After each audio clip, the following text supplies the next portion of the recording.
Vale, perfecto. Pues nada, bienvenidas. Estamos dentro del proyecto Enfoquem en Púrpura, ¿vale? Es un proyecto que lleva a cabo Médicos del Mundo Cataluña junto con ACPP y que está financiado por la Agencia Catalana de Cooperación por el Desarrollo y que busca un poco, os voy a compartir una pantallita para que vayamos también viéndolo, eh, cuyo objetivo es un poco promover la igualdad de oportunidades dentro del mundo audiovisual y que busca también tener un análisis crítico de lo que al final terminamos consumiendo dentro y fuera de las pantallas. Este proyecto es súper amplio, ¿vale? Es muy bonito, consta de muchas fases. Hemos hecho un diagnóstico en el que hemos analizado series, películas, vídeos, etcétera, y sacado un diagnóstico participativo. También, además, hemos desarrollado unas herramientas de análisis para estos productos audiovisuales que podréis encontrar en la web de enfoquemenpurpura.org, que os la recomiendo, ya que estamos.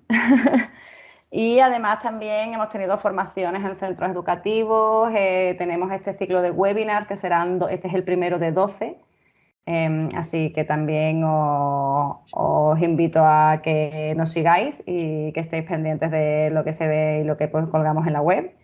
Y también al final del todo haremos un concurso de cortos, el FemFilms. Entonces, nada, simplemente invitaros a que estéis atentos a lo que vayamos haciendo. Y ya sin más dilación vamos a comenzar con el webinar de María. Hoy nos acompaña María Castejón. Ella es profesora, es investigadora, es crítica de cine, es escritora y además es autora del libro Rebeldes y Peligrosas de Cine. Estamos muy contentas de tenerte aquí, la verdad. Es todo un lujazo, tengo que decirlo. Y bueno, yo lo que tengo ya es ganas de escucharte, así que sin más, empezamos el webinar y si queréis podemos guardar un poquito de tiempo por si queréis hacer alguna pregunta o si queréis comentar algo en el chat, pues yo si queréis me las voy guardando y después se las voy pasando a María, ¿vale? Así que nada, María, bienvenida. Termino de compartir para que puedas hacer uso y disfrute de este Teams. Vale, muchísimas gracias. Estoy muy justita de voz, luego me iré calentando y se me irá viniendo, pero empiezo muy bajito. ¿Me oís todo el mundo bien? Sí, supongo que sí, ¿no? Bueno, muchísimas gracias. Para mí es un honor inaugurar este ciclo y la verdad que encantada, ¿no?, de estar aquí hablando de mi tema preferido, ¿no? Que son las mujeres, el feminismo y la representación de género, ¿no? En el cine, en el audiovisual y más concretamente en el cine, que es lo que vamos a hacer hoy. A la hora de acotar un poco, ¿no?, porque este mundo es absolutamente inmenso, el título de la webinar es Ellas, directoras, guionistas, actrices, una mirada crítica para poder transformar. Me interesa mucho la palabra transformar y me interesa mucho la palabra ellas, ¿no?, directoras, guionistas y actrices. Hay dos líneas a la hora de afrontar el análisis feminista de los productos audiovisuales. Por una parte estaría el análisis más cuantitativo, que se centra, ¿no?, como bien dice la palabra, en analizar la presencia de directoras, guionistas, directoras de fotografía, sonidistas en el mundo del cine, ¿no? En la charla no va a ir por ahí, os recomiendo el informe de CIMA, de la Asociación de Mujeres Cineastas, a la cual pertenezco y estoy dentro de la delegación de educación. Además hemos hecho una actividad muy chula que es el decálogo de buenas prácticas de CIMA, ¿no?, que hemos hecho un decálogo de buenas prácticas para analizar el audiovisual. Bueno, además tiene un formato cómic muy interesante si alguien se dedica pues a la docencia, ¿no?, tanto reglada como no reglada. Entonces, el informe CIMA lo podéis consultar en su página web, buscando informe CIMA, en internet, y bueno, nos da datos pues bastante curiosos, ¿no? En el año 2019, en diferentes áreas de la industria cinematográfica estatal, pues las directoras de fotografía eran un 10% del total. Eso supone que el 90% de personas que trabajan en la dirección de fotografía son hombres. Composición musical el 12%, sonido 14%, efectos especiales 16%, guión 23%, aquí sube un poquito más el porcentaje, montaje 30%. Es verdad que en el montaje es el porcentaje más alto, salvo dirección artística, que tiene que ver con vestuario y peluquería, que es un 56%, es un dato obvio, ¿no? Por todo lo que tiene que ver con esta vinculación de las mujeres, pues con ese tipo de trabajos que siempre han sido muy precarizados, ¿no? El montaje es muy interesante porque en la década de los 50 y de los 60, bueno, la industria cinematográfica española ha sido muy familiar, ¿no? Además, bueno, hablar de industria en según qué décadas es casi una osadía. Y muchas mujeres se dedicaban al montaje, además solían ser pues la pareja del director o la hermana, ¿no? Siempre gente cercana, porque el montaje, que para mí me parece algo totalmente esencial, ¿no? En lo que es el proceso creativo, fijaros Tarantino, que por poco le da un jamacuco, ¿no? Cuando se quedó sin su montadora, siempre ha sido un trabajo que se ha considerado menor, ¿no? Porque lo de montar fotograma con fotograma tenía mucho que ver con coser, ¿no? Entonces yo creo que hay una tradición de mujeres montadoras y quizá de ahí esa cifra, ¿no? Que roza el 30%. Ya hemos comentado el de dirección artística y en dirección y producción estamos en un 26, que aunque parezca que es un dato bajo, hace 10 años estaríamos por el 10-11, ¿vale? Entonces, por una parte tenemos este análisis cuantitativo de lo que es la presencia de las mujeres en la industria del cine. Luego ya, claro, está el estudio de qué factores explican que estos datos sigan siendo tan bajos, ¿no? Pues el techo de cristal, el tema de la socialización diferenciada, la dirección, el mundo del cine es un mundo absolutamente machirulo y patriarcal, todavía uno de los que más le está costando cambiar, el tema del talento, ¿no? Para dirigir una película y dirigir un equipo, pues bueno, esta figura, ¿no? De autoridad que todavía en el imaginario sigue siendo muy masculina, ¿no? Estoy pasando un poco por encima por estas causas que nos llevarían, bueno, pues otra charla propia, ¿no? Y por otra parte está el análisis cualitativo que tiene que ver con analizar las representaciones de género en el audiovisual, ¿no? Ese también es un mundo bastante amplio. Entonces, en este caso, lo que nos hemos decantado por hablar, oigo sonidos de móvil de fondo. Sí. Sí, sí, ¿Alguien? sí. La que te... Ah, vale, gracias el que haya muteado. Vale, perdón, es que me he despistado un poco. Entonces, por otra parte está el análisis cualitativo, que es analizar las representaciones de género, ¿no? En el audiovisual. En este caso, para la tarde de hoy, el eje que nos va a guiar en este viaje, que va a ser un viaje bastante heterogéneo y bastante diverso, que además nos va a posibilitar tratar diferentes temáticas, va a ser las actrices. Es algo, bueno, es un hilo conductor muy bonito y muy interesante. Además, como iremos viendo en la tarde de hoy, identificamos muchísimos personajes con las actrices representan personajes, ¿no? Entonces, esto es muy, a ver, ahora ya vemos, si vemos a Gina Davis, es Thelma, ¿no? De Thelma y Luis, ¿no? Entonces, quiero hablar un poco de todo este juego. Antes de meterme de lleno a hablar de las actrices y a proponeros este recorrido diverso, sí que me gustaría indicar, bueno, pues no, he visto el informe de Enfoque en Púrpura y es muy curioso, ¿no? Las series más vistas y las películas más vistas. No me he metido con la publicidad, ¿eh? Las series más vistas son La Casa de Papel, Gambito de Dama, La que se avecina, Élite o La. Élite es que no es que ni siquiera aguanta ya el análisis de género porque ya el de clase es tan horrendo que ya ni siquiera la ves, ¿no? Del Loki, que esta no, yo no la he visto, y el desorden que dejas, ¿no? Y dentro de las películas está, afortunadamente y esperanzadoramente, una joven prometedora, Llaves de presa, encabezando, Padre no hay más que uno, La llegada de la suegra y Malasaña 32. ¿Por qué quiero leer también los títulos? Porque estamos en un momento muy particular de las representaciones de género en el audiovisual. Estamos en la cuarta ola del feminismo. El coronavirus ya nos ha pasado ya un par de olas al feminismo, ¿no? La cuarta ola del feminismo, que bueno, esto es muy amplio, ¿no? Porque los periodos históricos se superponen, pero siempre hay una fecha, ¿no? Que nos indica. La cuarta ola del feminismo empezó el 8 de marzo del 2018, cuando las mujeres paramos el mundo, ¿no? Y esta ola tiene unas características muy propias, ¿no? Más allá, pues bueno, además todas están muy ligadas a lo audiovisual. Por una parte, la reivindicación y la visibilización de la violencia sexual hacia las mujeres, con el caso de La Manada, que bueno, pues yo que vivo en Pamplona, pues imaginaros, ¿no? Cómo hemos vivido esto de una forma muy directa, y además en el 2008 asesinaron a Nagore Lafag, no sé si conocéis, entonces llevamos una historia aquí de lucha bastante importante, ¿no? Cuarta ola del feminismo, visibilización de la violencia sexual con todo el movimiento del Me Too, Harvey Weinstein, que no es sino la punta del iceberg. Por otra parte, algo súper importante en la cuarta ola es que el feminismo se convierte en un producto, se convierte en algo mainstream, con todas sus cosas buenas y sus cosas malas. Llevamos 2000 años luchando por llegar a este momento. Y otro de los rasgos, estoy haciendo también un resumen bastante cortito.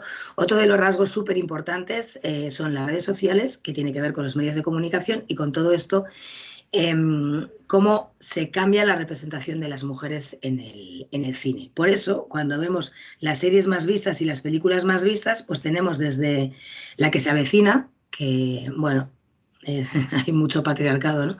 Por La que se avecina, y por otra parte tenemos Gambito de Dama, que a mí personalmente no me ha gustado excesivamente, ni a nivel de gusto, ni bueno, ¿no? Da un poco como la impresión de que, si solamente quieres ser ajedrecista hace un montón de décadas, con querer serlo, ¿no? Pero bueno, esto es una percepción personal, que si queréis poner cosas en el chat, por supuesto, tampoco. Si me interrumpís, si preguntáis y tal, yo encantada, también. Y por otra parte, pues tenemos La Casa de Papel, que a mí me parece que es muy interesante y que también requeriría de más espacio.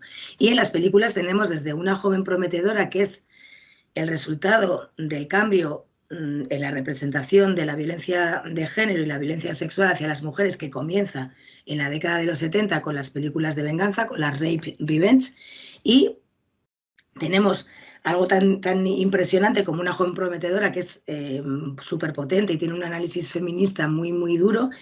Aves de presa, que a mí me parece muy, muy divertida, y de repente tenemos Padre no hay más que uno, ¿no? Que es una cosa también que nos vuelve a los estereotipos, tal. Entonces, este es el contexto en el que vivimos ahora mismo en el audiovisual. Por una parte, y vuelvo al decálogo CIMA, ¿no? Que ahí lo trabajamos bastante bien, tenemos que seguir analizando y sensibilizando, ¿no? Y dando herramientas para que detectemos el sexismo en los productos audiovisuales, pero también estamos en otro punto. Tenemos que tener las herramientas para ver cómo vamos incorporando todos estos nuevos registros a nuestro imaginario y a nuestra genealogía, ¿no?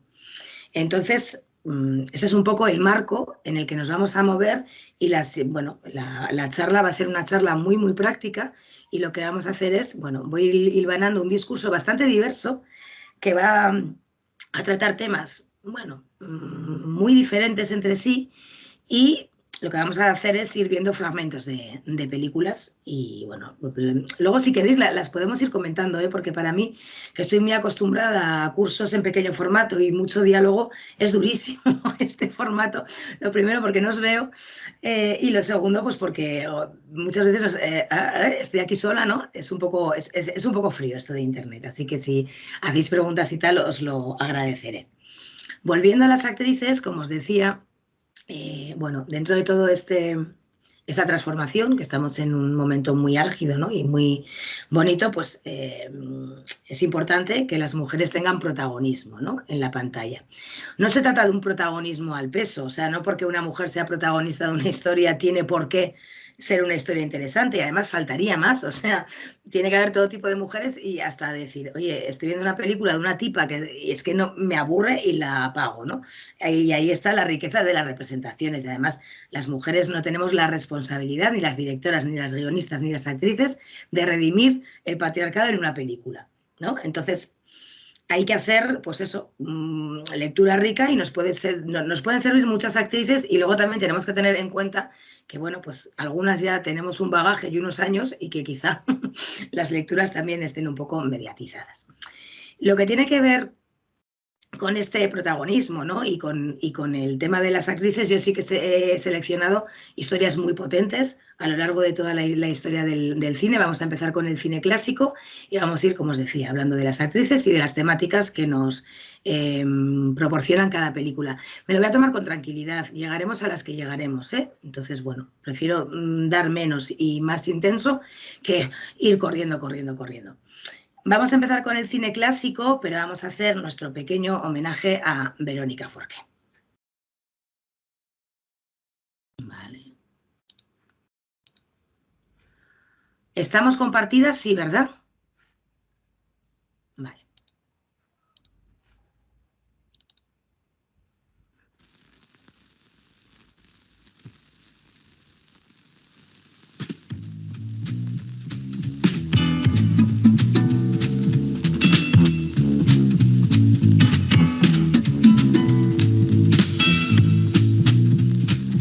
María, creo que no se está viendo, ¿eh? Cariño. Yo no lo estoy viendo. Estamos viendo la pantalla compartida. ¿Y no Sí, porque yo no estáis viendo el vídeo? no. Pero veis ahora fotogramas, Barcelona, bajarse al Moro, ¿no? No.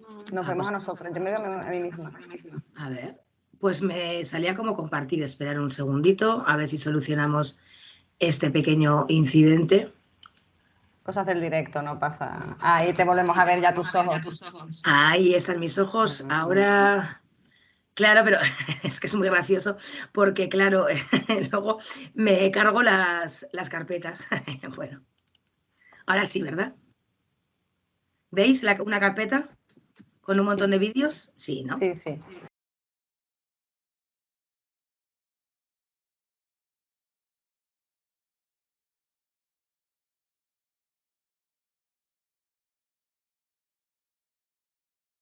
Bueno, cuando hablamos de las actrices y de la identificación y de la ruptura que supone conquistar cotas de pantalla, pero también cambiar las representaciones, creo que Verónica Forqué ha sido una actriz muy importante, ¿no? En ese sentido, aparte de la pena, ¿no?, que nos ha dado a toda su reciente muerte, ¿no? Falleció antes de ayer en esas tristes circunstancias que nos tiene que hacer reflexionar, ¿no?, sobre qué sociedad estamos construyendo, pero eso lo dejaremos para otro día. Verónica Forqué, a principios de los 80 y a principios de los 90, interpretó una serie de personajes absolutamente potentes, ¿no?, y muy rompedores, que además creo que tuvo la habilidad, bueno, aparte de ser una genial actriz, ¿no?, y una gran cómica, de navegar entre la tradición, ¿no?, de toda la España nacional catolicista que todavía coleaba y la modernidad, ¿no? Entonces, este personaje de Chusa, en Bajarse al Moro, bueno, esta mujer, ¿no?, que vive en la precariedad y que se baja al Moro a traer hachís y que vive con 4 duros y tal, llena de ternura, junto con otras películas, ¿no?, como La vida alegre, donde interpreta el personaje de Ana, una médica que lleva una consulta donde atienden a enfermos y enfermas del SIDA, cuando en este país ni siquiera se sabía lo que era el SIDA. Todas las películas que ha hecho con Manuel Gómez Pereira, ¿no?, pues ¿por qué lo llaman amor cuando quieren decir sexo? Salsa Rosa, incluso Kika de Almodóvar, aunque es muy criticable, ¿no? Pero creo que es una actriz muy importante y que con ese tipo de personajes en películas dirigidas muy al gran público, porque Bajarse al Moro fue una película dirigida al gran público, consiguió ir minando, ¿no?, y rompiendo esa representación patriarcal. Voy a poner otro fragmento porque es que es una cosa maravillosa Bajarse al Moro. Bueno, y eso, empezar con la música de Pata Negra, pues ¿qué más queremos, no? Voy a poner otro fragmento un poco loco.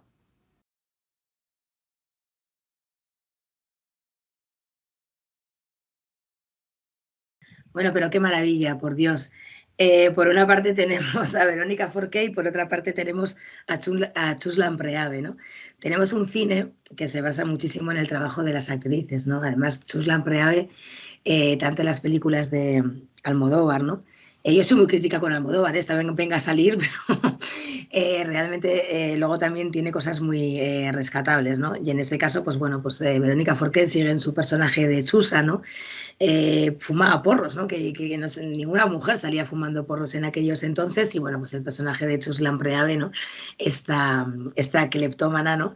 Y luego son actrices muy reconocibles, ¿no? Y una de las características de este cine es que las actrices sean reconocibles y bueno, Chus Lampreave diciendo Yankees, más de Yankees, pues es una auténtica maravilla, ¿no? Entonces, cómo estas actrices cada una en su papel, ¿no? Porque Chus Lampreave era mucho, era más vieja, ¿no? Que Verónica Forqué, fueron abriendo el camino de las representaciones teniendo en cuenta que veníamos, bueno, pues del cine del destape, por una parte, y del cine de los grandes creadores de izquierdas, donde la imagen de la mujer, bueno, eran películas muy revolucionarias y muy rompedoras y muy reivindicativas, pero la figura de las mujeres seguía siendo, o la madre, ¿no? Que además eran muy malas y todo el mundo estaba muy traumado por aquellas madres tan malas, o todo eran alegorías de la patria o de la libertad, ¿no? Entonces te das cuenta cómo al final en este cine, porque bueno, Fernando Colomo, que es el director de la película, junto con Trueba, ¿no? Que es bastante más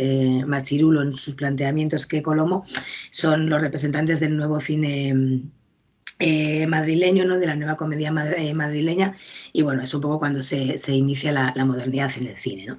Y ahí tenemos pues eso, a Verónica Forqué y luego, bueno, pues con todos esos papeles que ha hecho, porque son actrices que Chusa podía ser Kika, ¿no? ¿Os acordáis de Kika, ¿no? En Almodóvar cuando dice, pues viva la pestaña, ¿no? Y con esas conversaciones que tiene con Rosy de Palma, ¿no? Con el personaje de Rosy de Palma, que es la que trabaja en su casa. Bueno, y valga este pequeño homenaje, ¿no? No estaba programada Verónica Forqué en la sesión de hoy, pero bueno, me parecía que era la mejor manera de recordarla y lo más guay que vamos a tener para recordarla y lo más grande va a ser su cine, ¿no? Y es un cine que sigue funcionando. Cuando hago pases públicos de Bajarse al Moro, es una película muy desconocida, ¿no? Para mucha parte de la juventud y flipan, ¿no? Y es una película muy moderna. Ahora vamos a dar un salto al cine clásico con Mae West y con Joan Crawford. No obstante, si queréis hacer alguna pregunta, yo estaría encantada. ¿Hay alguna pregunta? Sabéis que si queréis participar podéis Sí, hacerlo a sí, través es que del chat o sí, si podéis levantar la mano y os damos la palabra, ¿vale? sí. ¿Os ha sorprendido ¿Conocíais Bajarse al Moro? Sí, yo en este caso sí. Las más jóvenes dicen que no. ¿Os ha Pero bueno, sorprendido? sí, pero la verdad es que no recordaba, recuerdo haberla visto en la carrera, pero no recordaba el papel de Verónica Forqué, la verdad. No recordaba que era Verónica Forqué. ¿Sabes? Hombre, y luego aquí, a ver, tenemos aquí una pose, ¿no? De renegar en parte de nuestro cine, ¿no? Cuando es un cine maravilloso, muy costumbrista. Además, vamos a empezar con Verónica Forqué y vamos a terminar con Carmina Barrios, y no es casualidad, ¿no? Entonces, hay una tradición y las actrices son importantísimas. Y tenemos un cine profundamente costumbrista que es el que mejor nos refleja y que aunque reneguemos de él, está ahí, ¿no? Y lo que nos va un costumbrismo en el fondo, porque la de Padre no hay más que uno y Padre no hay más que dos, de Santiago Segura, es que es puro costumbrismo. Además, Santiago Segura nunca ha disimulado su admiración por los cómicos, ¿no? Cuando hizo Torrente, puso a Tony LeBlanc, que Tony LeBlanc es un actor, ¿no? Que ya falleció, que trabajó muchísimo en la década de los 50 y de los 60 y que eran los grandes cómicos que se rompieron la cara por hacer cine, ¿no? En el franquismo. Entonces es un cine muy interesante. Y aquí, bueno, sin caer, ahora que vamos al cine clásico, aprovecho para enlazar, ¿no? Hay cierto revisionismo, ¿no? Con el cine clásico. A mí cuando dicen tenemos que quitar lo que el viento se llevó del catálogo de la HBO más porque fomenta el racismo. Por favor, a ver, es historia del cine. De la misma manera que me tengo que mirar el trabajo de Leni Riefenstahl, aquella chunga nazi, ¿no? A ver, es arte y no podemos eliminar lo que el viento se llevó. Lo primero, porque yo recuerdo que con 8 años la primera vez que la vi, 8 o 9 años, ¿no? Cuando tienes un poco más recuerdo con conciencia, es cuando descubrí lo que era la esclavitud. Vale, luego podemos analizar que tiene una visión ciertamente edulcorada de la esclavitud, que está mostrando una parte de la esclavitud que era minoritaria, pero que también existía, que eran las personas que trabajaban en las casas, ¿no? Ricas, pues que era como la mami, ¿no? Que formaba parte de la familia. Vivian Leigh, ¿no? Y lo que el viento se llevó, no la voy a meter porque es más conocida, pero también podía estar, ¿no? En esta charla. Y por otra parte, cuando proyectas en la actualidad, lo que el viento se llevó te permite hablar de todo esto, te permite hablar cuando a Hattie, no sé si es McDowell, bueno, a la actriz negra que interpreta a Mami, le dieron el Oscar y no pudo entrar en la gala por la puerta donde entraba todo el mundo y no pudo cenar cuando era una premiada donde cenaba todo el mundo porque existían todavía las leyes de segregación. Entonces, aprovechemos lo que el viento se llevó para analizar todo esto, ¿vale? Es como la Cenicienta, pues tendremos que analizar la Cenicienta. Ojalá analicemos la Cenicienta en la actualidad como estamos analizando lo que el viento se llevó. Que la esclavitud no existe, bueno, como existía en lo que el viento se llevó, sabemos perfectamente que hay múltiples formas de esclavitudes, ¿no? Y que hay esclavitudes muy chungas. Ojalá dentro de 15 años o de 20 años tengamos que ver la Cenicienta como estamos viendo, ¿no? Algo que ya ha pasado. Entonces, cuando hacemos revisionismo, hay gente que hace revisionismo y luego estamos, a ver, no es por ponerme chula, pero luego estamos las científicas sociales que tenemos las herramientas suficientes para hacer este tipo de análisis, sobre todo porque llevamos muchos años trabajando en todo esto y formándonos, ¿no? Entonces, cuando vamos a hablar del cine clásico, que yo lo he descubierto hace recientemente muy poquito, tenemos que contextualizarlo y ver qué es lo que nos puede aportar en la actualidad. ¿Conocéis a la actriz Mae West? Bueno, o sea, que me digáis que no es bronca, es decir, vamos a responsabilizarnos de por qué no conocemos a Mae West. Ahora vamos a ver fragmentos de películas de Mae West. Mae West ha sido muy reivindicada por los hombres porque fue un icono sexual de la década de los 30. Más allá del icono sexual, que veremos, voy a poner un fragmento, más allá de ser un icono sexual, Mae West entró a trabajar mayor, ya con 40 y pico años, en una industria como Hollywood, la vamos a ver. Ella no era la típica, es muy rubia, pero no era la típica rubia delgadita, joven y tonta. Y aparte de que sus personajes no era ese prototipo de personajes, fue una mujer que tuvo el control absoluto de la industria.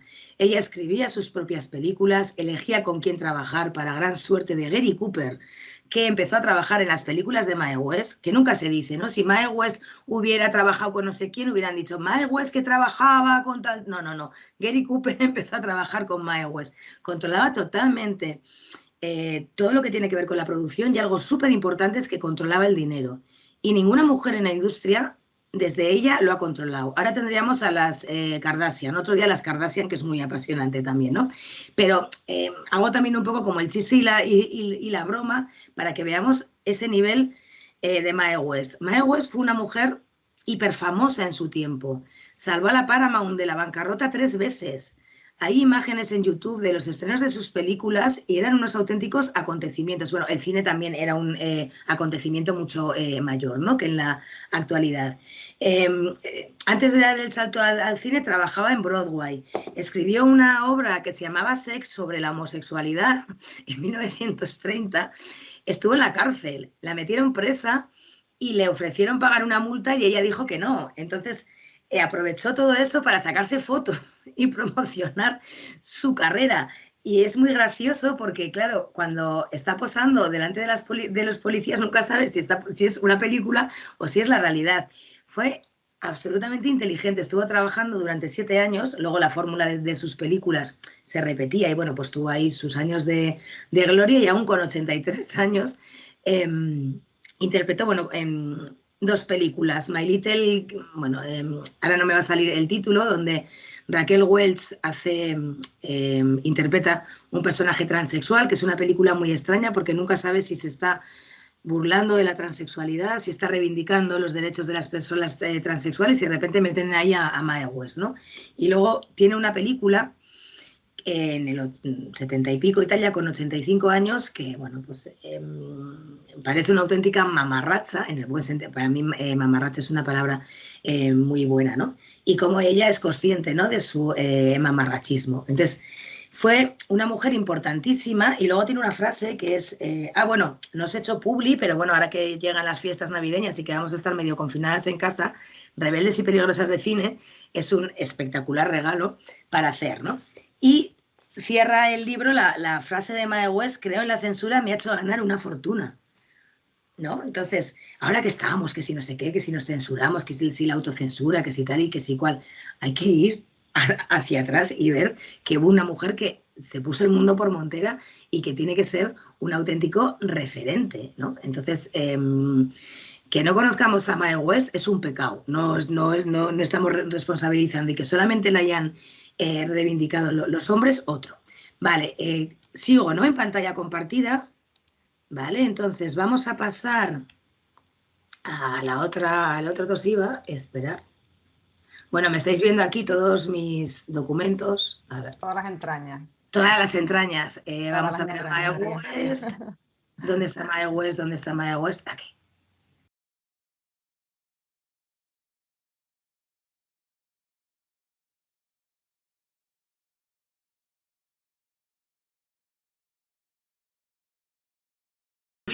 A ver, hay algo bastante importante que no se ve en la versión doblada, que es que cuando ella se marcha dice gilipollas, ¿no?, a todos.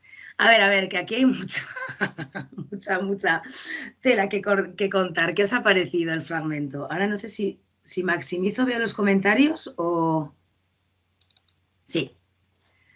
¿Qué os ha parecido?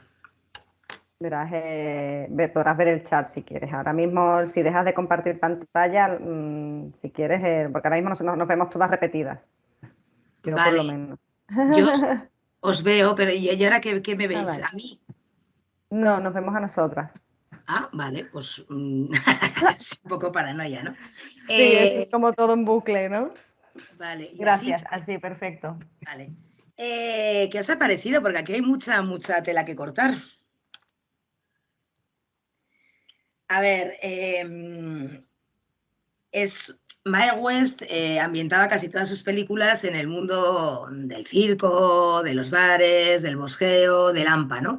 Siempre hacía de trilera. Hay una película en la que le vende el puente de Brooklyn a cada pardillo que les hacía un vale, ¿no? Te vendo el puente de Brooklyn. Entonces, ella se mueve en un mundo absolutamente masculino, en donde ella, su objetivo siempre es sacarle el dinero a los hombres, ¿no?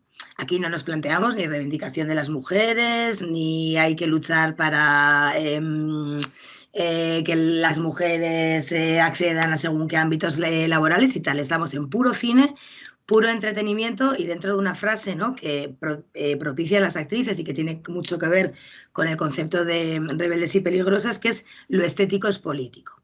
Bueno, yo voy a hacer una lectura de la secuencia que hemos visto y luego ya me decís, ¿no?, si estáis de acuerdo o no.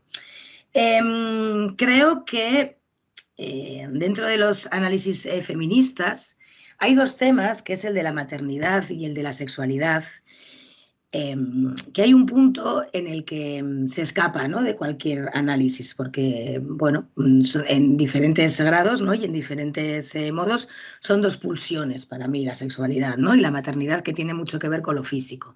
Entonces, hemos analizado mucho la maternidad, olvidándonos de lo que tiene de instintivo, pero no me refiero al instinto maternal que te grita el útero, ¿eh? Me refiero al instinto que tú tienes como mamífera cuando pares, ¿no? O sea, si te levantas 3 segundos antes de que tu criatura mamífera quiera mamar, es que porque tienes un vínculo físico y afectivo con esa cría, ¿no?, nunca mejor dicho, y eso no hay análisis político y filosófico y feminista que lo pueda explicar. Y por otra parte, el tema de la sexualidad, creo, haciendo autocrítica, que nos hemos fijado demasiado, obvio porque era totalmente necesario, en denunciar, ¿no?, cuando a las mujeres nos cosifican, tal, pero nos hemos dejado de un lado la reivindicación de la sexualidad de las mujeres, ¿no? Entonces, para mí, Mae West es una reivindicación de la sexualidad de las mujeres, porque dentro de que está dentro de un circo y de que está dentro de un espectáculo y dentro de que le ponen una pasarela para que pase alrededor de los hombres y los hombres se la comen y la miran con una mirada totalmente lasciva, lo que ella hace con ese gilipollas final eh, es coger el deseo de los hombres, masticarlo y escupírselo en la cara y utilizarlo, ¿no? Para su propio beneficio. Además, las películas son súper gamberras, súper amables, tienen un universo, una atmósfera y un tono muy peculiar y muy característico, ¿no? Entonces, cuando con el furor de la conversa descubro a Mae West, es que flipo con ella, ¿no? Y digo, ¿cómo escribo yo, ¿no? De todo esto.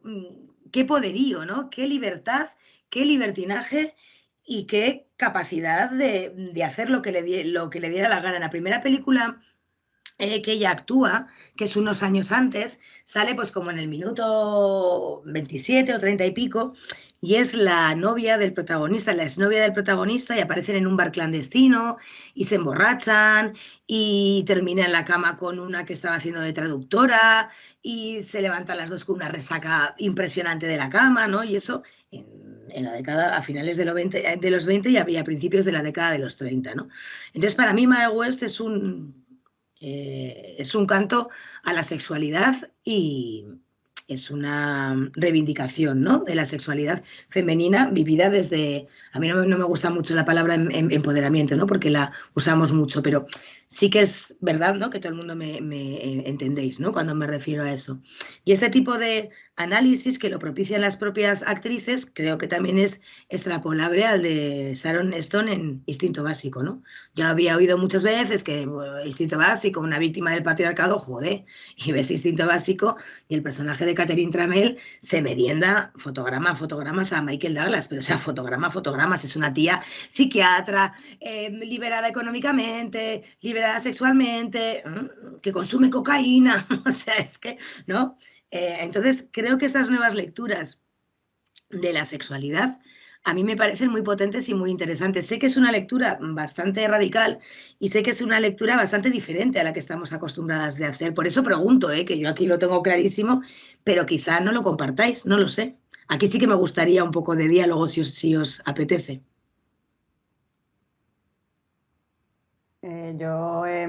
Edith ha comentado algo por el chat. Edith, yo te invito a que si quieres participar de viva voz, puedas abrir el micro y comentarlo, ¿vale? Porque si no, pues leo tus mensajes. Me parece muy interesante lo que expresas, pero ¿Sí? a mí, perdona el término, me rechina, porque claro, cuando veo manipulación, para mí, cuando me resuena manipulación, venderse o algo utilitario, como estoy además muy metida con la figura del narcisista perverso, ya sea en hombre o mujer, ¿sabes? Me pone nerviosa. Entonces, la mirada que tú pones de libertad sexual y de hacer lo que te sale, libertinaje en el buen sentido de la palabra, me gusta, me resulta refrescante escucharte, pero claro, yo tengo una mirada y un poco, ¿sabes? En ese sentido, porque estoy muy distorsionada por mi mirada del narcisista perverso. Y entonces, claro, me cuesta, cuando la he visto desfilar, mirando las joyas, no puedo con ello, perdona. No, pero es súper interesante, claro, porque a mí lo que me interesa con todos estos análisis es el diálogo, ¿no? Es decir, joder, yo tengo este punto de vista que me ha surgido, ¿no? Después de trabajar muchos años y después de no tener palabras para expresarlo, ¿no? Lo he conseguido expresar con palabras, pero solamente es un análisis que he comenzado a hacer hace muy poquito tiempo y me parece muy interesante, ¿no? Más allá de que lo compartamos o no, pero ahí está la riqueza, ¿no? De las interpretaciones, pero abrir, ¿no? Como esa ventanita. Y eh, yo sí que, a ver, ahora está muy en boga, ¿no? Lo del mito de la libre elección y tal, que a mí que es cierto, claro, pero a mí me abruma mucho, ¿no? Entonces yo siempre creo que hay un resquicio para el libre albedrío y a mí lo que me transmite Mae West también es ese libre albedrío, ¿no? Porque además sin ese punto y sin ese libre albedrío y todo el rato con el mito de la libre elección, chica, no te dan ganas ni de levantarte de la cama, ¿no? Es broma, ¿no? Estoy exagerando. Sí, yo creo que es muy interesante, claro, yo lo hago desde la representación de la sexualidad, ¿no? Entonces, bueno, Mae West era absolutamente narcisista, claro, o sea, era una tía, luego era muy llana y muy humana y, bueno, también estamos en el Star System, ¿no? Un poco antes del Star System y entonces no sabías nada de tu actriz favorita, ahora a cualquier actriz le pillan haciendo así y te la ponen en una revista diciendo, no sé quién se saca un moco, ¿no? Entonces, todavía estamos en ese misterio de las actrices. Y ella se retiró y luego tenía una vida personal súper tranquila. Entonces, nunca se hizo pública porque era justo lo contrario a lo que ella proyectaba, ¿no? En sus películas, que yo además la entiendo perfectamente, ¿no? Ella proyectaba ese personaje y luego en tu casa estás con el pijama, ¿no? Y con la coleta. Entonces, Mae West también es muy interesante. Vamos a ver muy poquito, claro, yo me he visto toda su obra. Entonces es muy interesante porque, a ver, yo también estoy en un momento en el que hablamos de cine, ¿no? Y creo que ya estamos en ese instante, por no repetir otra vez momento, en el que, jo, ya llevamos unas décadas, ¿no? En todo esto. Entonces tenemos mucha bibliografía, tenemos mucho bagaje y a mí me interesa investigar nuevos campos y sobre todo no sé si es por la edad o por yo qué sé, qué, pero estoy mucho más en la diversión, ¿no? En la diversión y en imaginarnos. Entonces, yo ver así a Mae West ha hecho que me compre unas batas maravillosas en el Woman's Secret y que me las ponga y que vaya por mi casa de vez en cuando. Igual pensáis que estoy muy colgada, ¿eh? No, no, no. Así. Entonces, eso a mí me da un empoderamiento, igual también es porque he hecho todo el proceso, ¿no? Seguramente.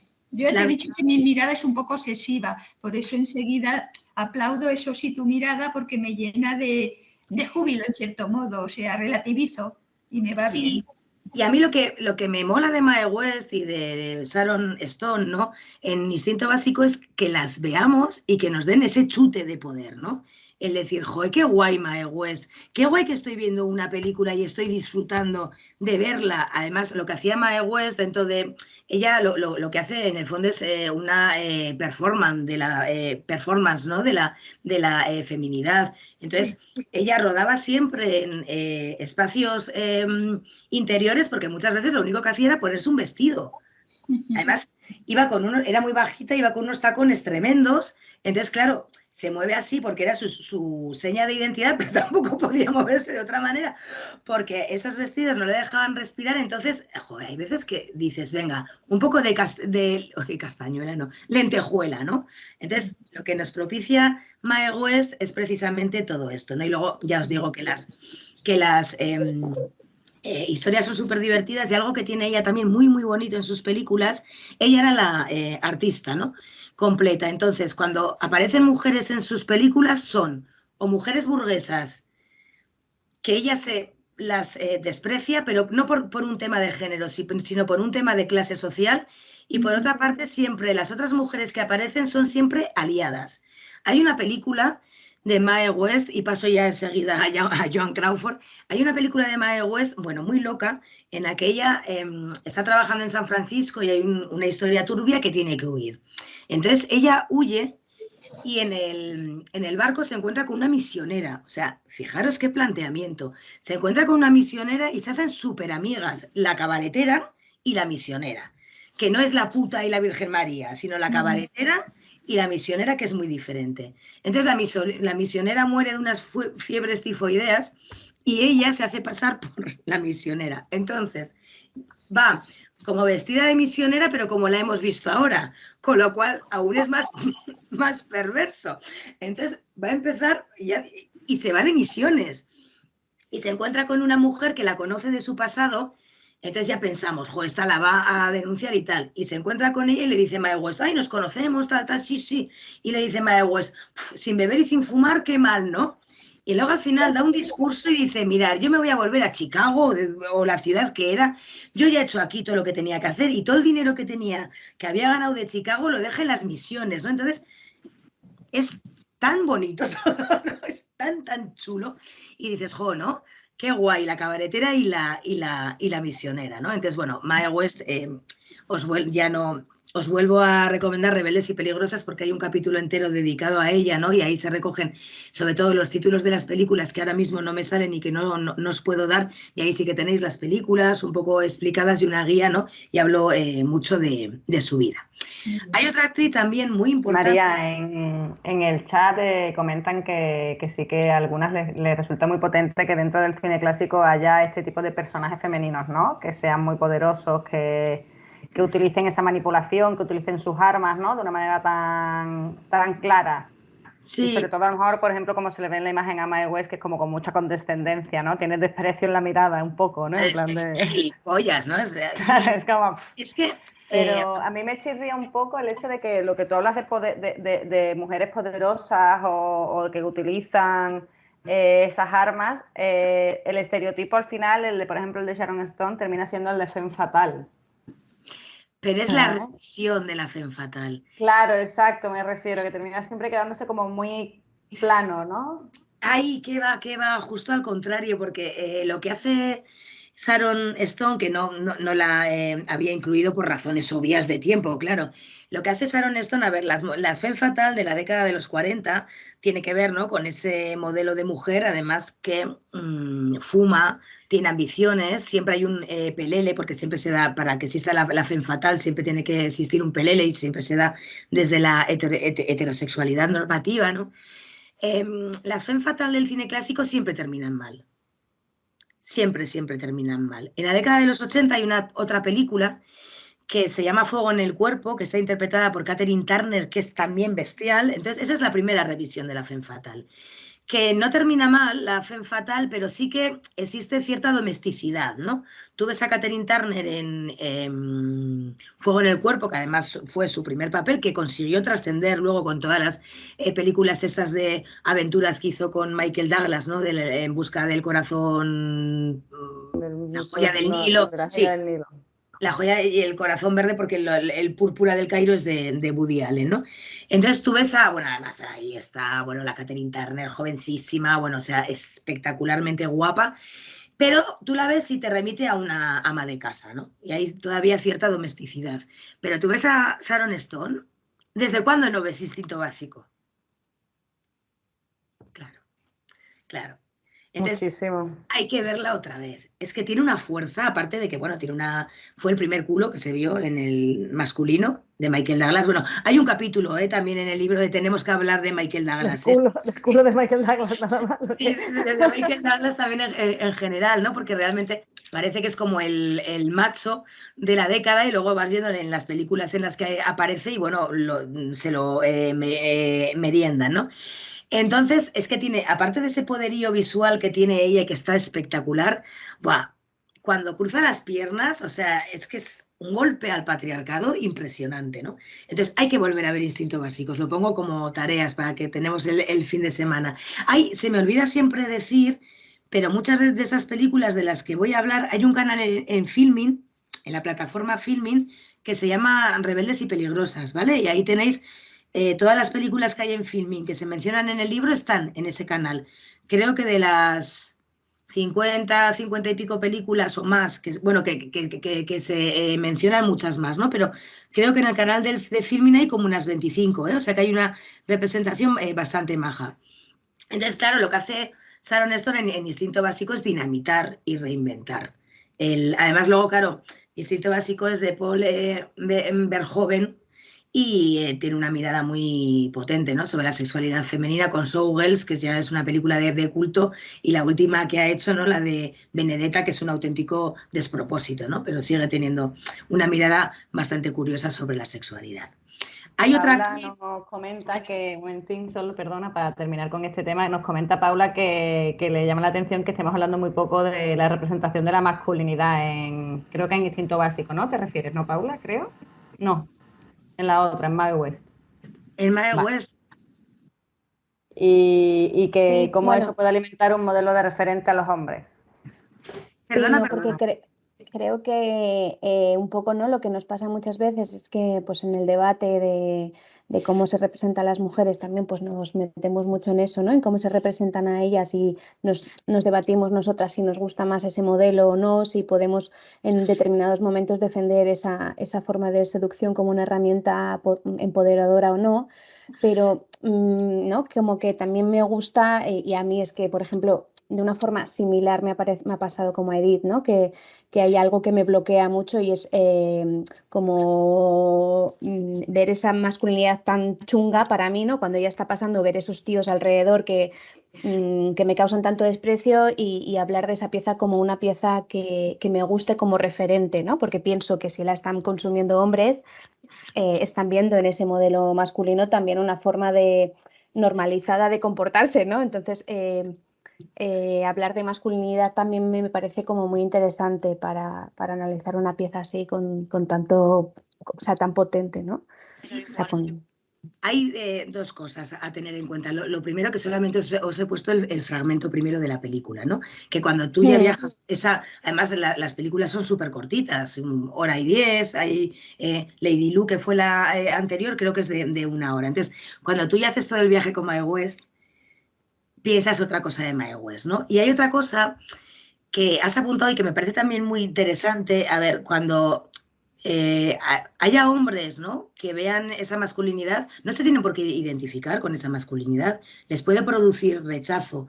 Yo creo muchísimo en la inteligencia del público. Hay veces que, bueno, lo tengo como principio, ¿no? Entonces, yo no soy capaz de decir qué sensaciones puede darles a los hombres, porque a algunos les puede reforzar su masculinidad y por otra parte algunos dirán, joder, yo no me quiero ver reflejado, ¿no?, en un tío baboso que se está comiendo con los ojos a ella, aunque ella vemos que tiene agencia, ¿no? Y que entonces esto de funcionar con fragmentos es muy chulo y es muy útil para dar una charla, para hacer un mapa, ¿no? Pero claro, sí que es verdad que también puede ser un poco tendencioso. La película está en Filmin, ¿eh? Y es de las...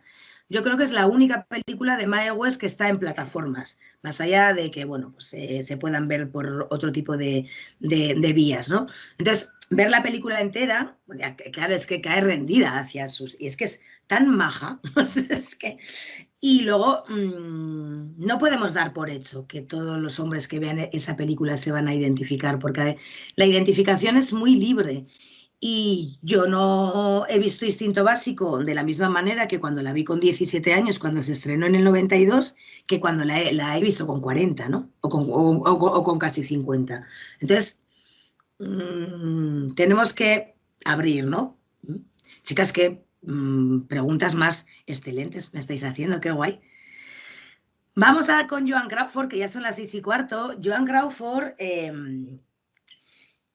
es una actriz que trabajó sobre todo en la década de los 30 y de los 40. No sé si habéis visto la serie que antes estaba en HBO, pero con esto de la migración a HBO Max ha desaparecido, que es Feud, Betty Joan. No sé si la habéis visto. Bueno, es de Ryan Murphy y en esta película, en esta serie, perdón, se recrea cuando Joan Crawford y Bette Davis rodaron la película que fue de Baby Jane en la década de los 50. Entonces, os la recomiendo vivamente porque habla de qué supone ser mujer con cierta edad en la industria del cine, que es algo que estamos viviendo también en la actualidad.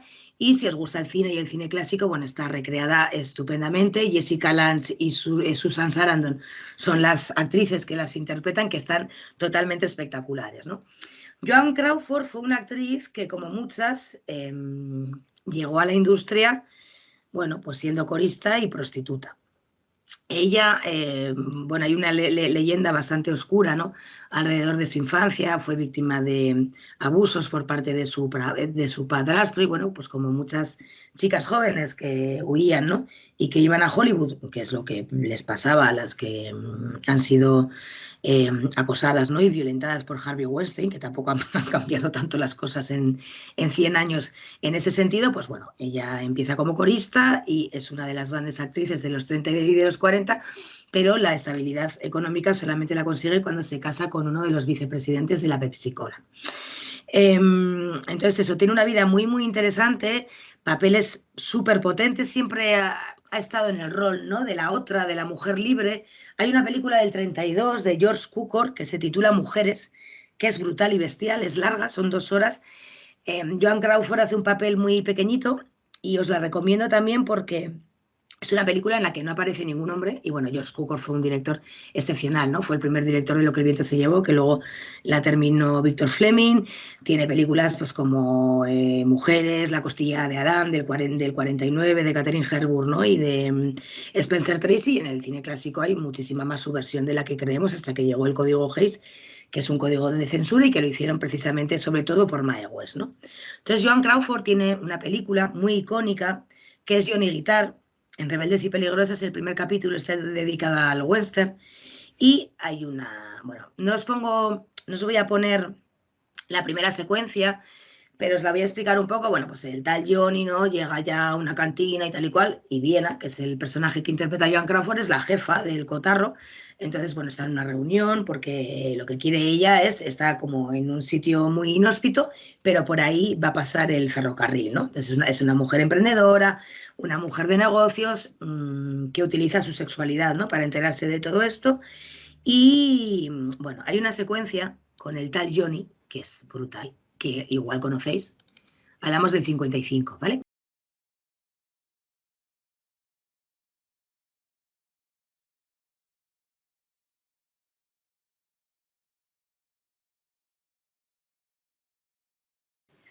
¿Conocíais el fragmento? Uy, qué voz. No, yo en mi caso no. ¿Qué os ha parecido? Es brutal, ¿no? Hablamos del 54, claro, hay que mirarlo con los ojos de la actualidad, pero a ver, cuando decimos, llevo como 4 o 5 años dedicándome a la historia de la subversión, ¿no? Entonces, hay mucha subversión, lo que pasa es que hay que encontrarla, ¿no? Y no es nada fácil. Hablamos todo el rato de todas las películas que estamos viendo, son películas súper exitosas, ¿no?, en su momento. Además, Johnny Guitar comenzó siendo un western de serie B y tuvo un triunfo total. Es muy curioso, voy a empezar por ahí porque, bueno, se proyectó en Gandules, ¿no?, en el ciclo que hace el CCCCB en el 2017 y además la proyectamos en 35, que eso ya creo que fue espectacular. Llovió y tuvimos que bajar a una sala y era flipante, ¿no? Cómo se reía la gente cuando veían a los tíos ahí en la cantina como hablando de cosas de tíos, ¿no?, del oeste y del western, ¿no? Cómo van cambiando los códigos. Esta secuencia de Viena es espectacular, ¿no? Ahora que nos las damos de modernas con esto del análisis del amor romántico, y fijaros cómo se la ha ventilado ella, ¿no? En cero coma. A mí esa frase de hace 5 años te dejé en un bar y ahora te encuentro en otro, le dice, sí, perdona, pero el bar ahora es mío, ¿no? Ostras, ¿no? Tío, el bar es mío, ¿no? Y cuando un hombre se equivoca, se puede equivocar, ¿no? Pero cuando una mujer se equivoca, esto, bueno, es una reivindicación total, ¿no? Entonces, claro, tú ves esto y dices, madre mía, de mi vida y de mi corazón, ¿no? Todas estas películas, salvo las de Mae West, que tienen final feliz, ¿no? Con final feliz de amor.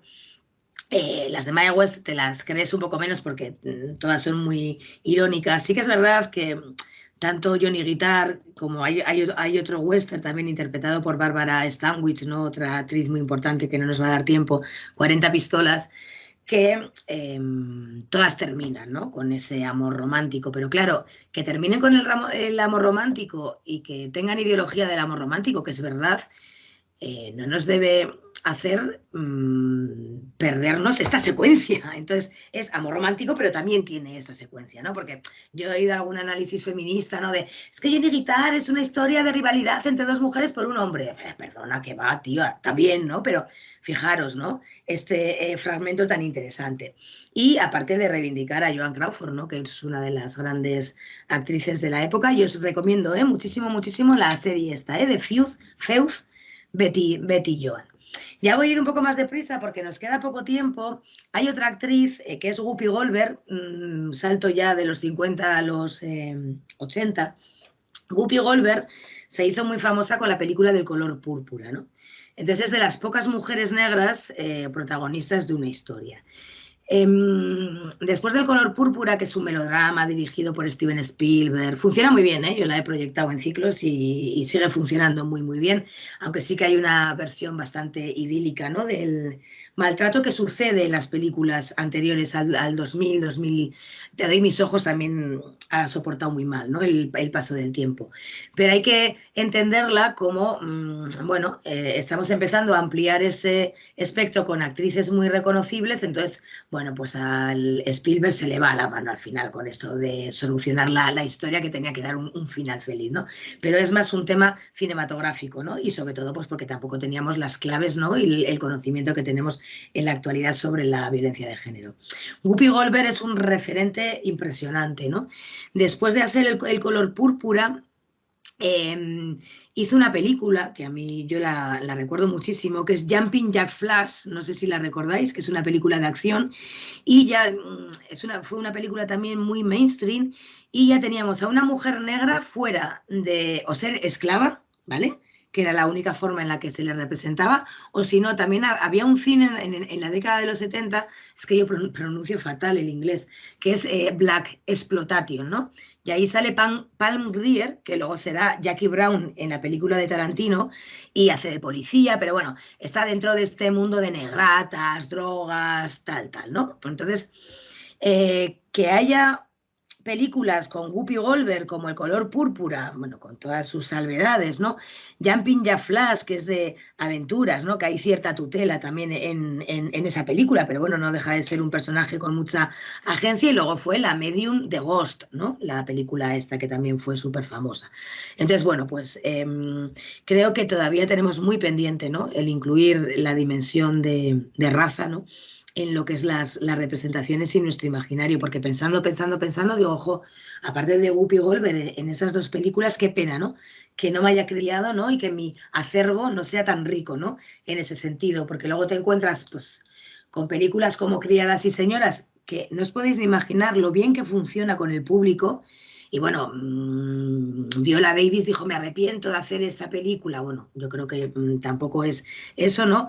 Y tenemos muy poquitas películas de mujeres negras. Luego está Figuras ocultas, perdón, ¿os acordáis, no? De estas mujeres científicas de la NASA, que es una película muy reciente. Escribí una crítica en su momento en Pícara y es una película también que es la típica que todo el mundo aplaude al final y luego dices, a ver cómo digo yo ahora delante del público, que está casi llorando de la emoción, que esto es un panfleto patriótico yanqui, ¿no? Entonces, bueno, pues nos falta todavía, nos falta muchísimo, ¿no? En esta última parte ya de la exposición, bueno, Gina Davis es una de las actrices también muy importantes, no, bueno, no os voy a poner ningún fragmento de Thelma y Luis porque es muy conocida, bueno, me acaba de hacer un tour con esto del 25 de noviembre y siendo el 30 aniversario, perdón, del estreno de Thelma y Luis y han sido pases súper potentes, súper emocionantes y me he encontrado con mucha gente que no había visto todavía la película, ¿no? Entonces, bueno, pues por si no la habéis visto, dentro de las actrices y de ese imaginario, ¿no? Y de esa idea que he comentado al principio de cómo amplían las posibilidades de identificación y de representación y de los modelos que vemos en el cine, un punto de inflexión total, ¿no? Creo que además marcó un antes y un después con los 30 años que tenemos ya de perspectiva fue Thelma y Luis, ¿no? Entonces, bueno, pues ahí tenemos tanto a Susan Sarandon, perdón, como a Gina Davis. Y nos vamos a quedar para el final con Sandra Bullock, con Nanja Nimri y con Carmina, que os he dicho que íbamos a terminar con Carmina. Sandra Bullock es una de las actrices más relevantes de los 90, aunque también siga trabajando en la actualidad, y ella es una de las protas de Speed, esta película con Keanu Reeves, ¿no? Entonces, no me va a dar tiempo de explayarme, ¿no? Pero una de las grandes revoluciones de las últimas décadas, que empieza en los 90, son la incorporación de las mujeres a los roles de acción, ¿no?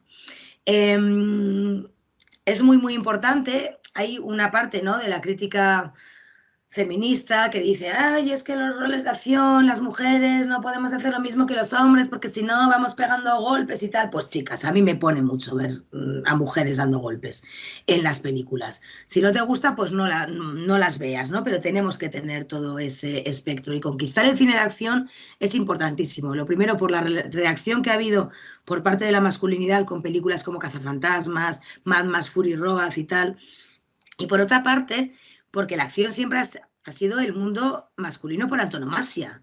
Entonces, conquistarlo es importantísimo. Si no te gustan las películas de acción, pues no las veas.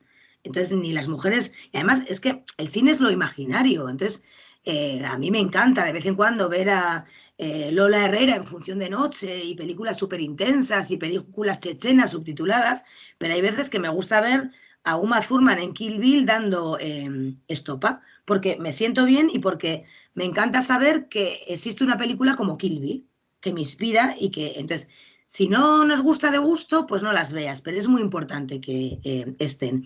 Y además no nos comparamos con los hombres, porque yo ya no me comparo con los hombres. Yo no quiero llegar a donde han llegado los hombres, porque no me mola el mundo que han construido los hombres. Entonces yo quiero construir otro tipo de mundo. Y dentro de ese mundo que yo quiero construir también hay cabida, ¿no? Para los personajes de acción. Bueno, este rollo intenso. No, pero es que es muy interesante todo esto, ¿no? Entonces, Sandra Bullock tiene una película muy potente en la década de los 90, que es Miss Agente Especial. En el 2000, no en la década de los 90.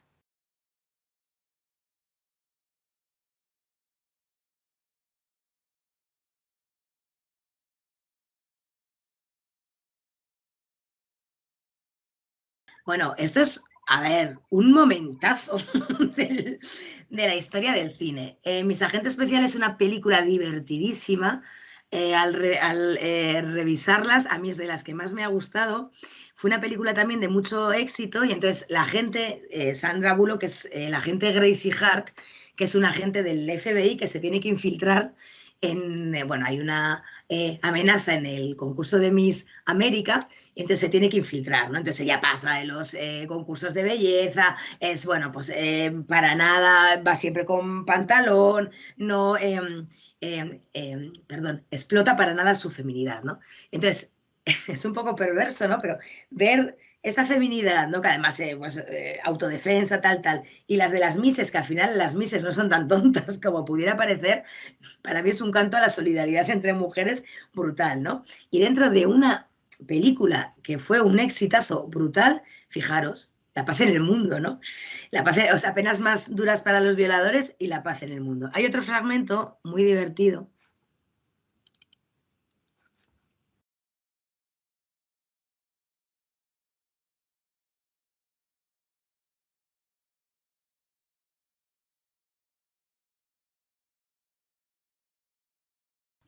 A ver, el mainstream es maravilloso.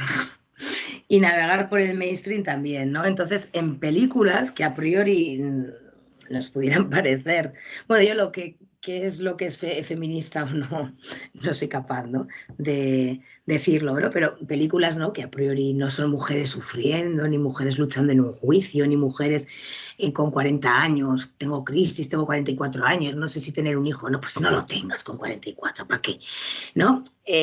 Fuera de todo este imaginario, ¿no? Que además parece que es como el buen imaginario feminista, ¿no? Del cine, hay muchísima subversión, ¿no? Entonces, Sandra Bullock es un personaje muy interesante, tiene muchas más películas, como os comentaba, y Miss Agente Especial para mí es muy brutal, ¿no? Ya voy corriendo para dejar 10 minutos, ¿vale? Hay otra actriz. Ahora ya me voy al cine español, hemos empezado con el cine español y vamos a acabar con el cine español.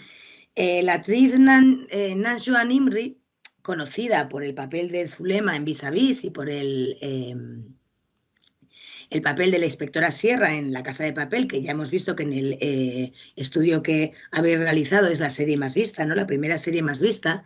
Ella empezó a trabajar en el cine en el año 95. Tiene 4 películas: A Ciegas, Pasajes, no, perdón, Salto al Vacío, Pasajes, A Ciegas y Asfalto, entre el 95 y el 2000.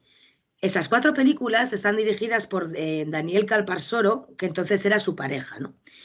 Y son 3 películas, os voy a poner un fragmento de Salto al Vacío, se ve muy mal y se oye muy mal.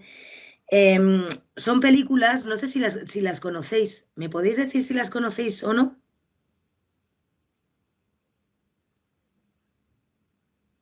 Una de ellas es que hace de una como cantante o algo así. No, No, esa es más nueva, ¿no? sí, esa es de hace 3 o 4 años o 5 Vale. como mucho. Hablamos del 95, chicas. O sea, yo tenía Ah, 20 años en el vale, no, 95. no, no. Entonces segurísimo que no la he visto. Eh, Ninguna. bueno, voy a ponerlas. Tengo dos fragmentos pequeñitos. ¿Dónde estás? ¿Dónde estás? Salto al vacío. A ver, instinto básico. Eh, ¿Por qué no veo? Aquí, joder.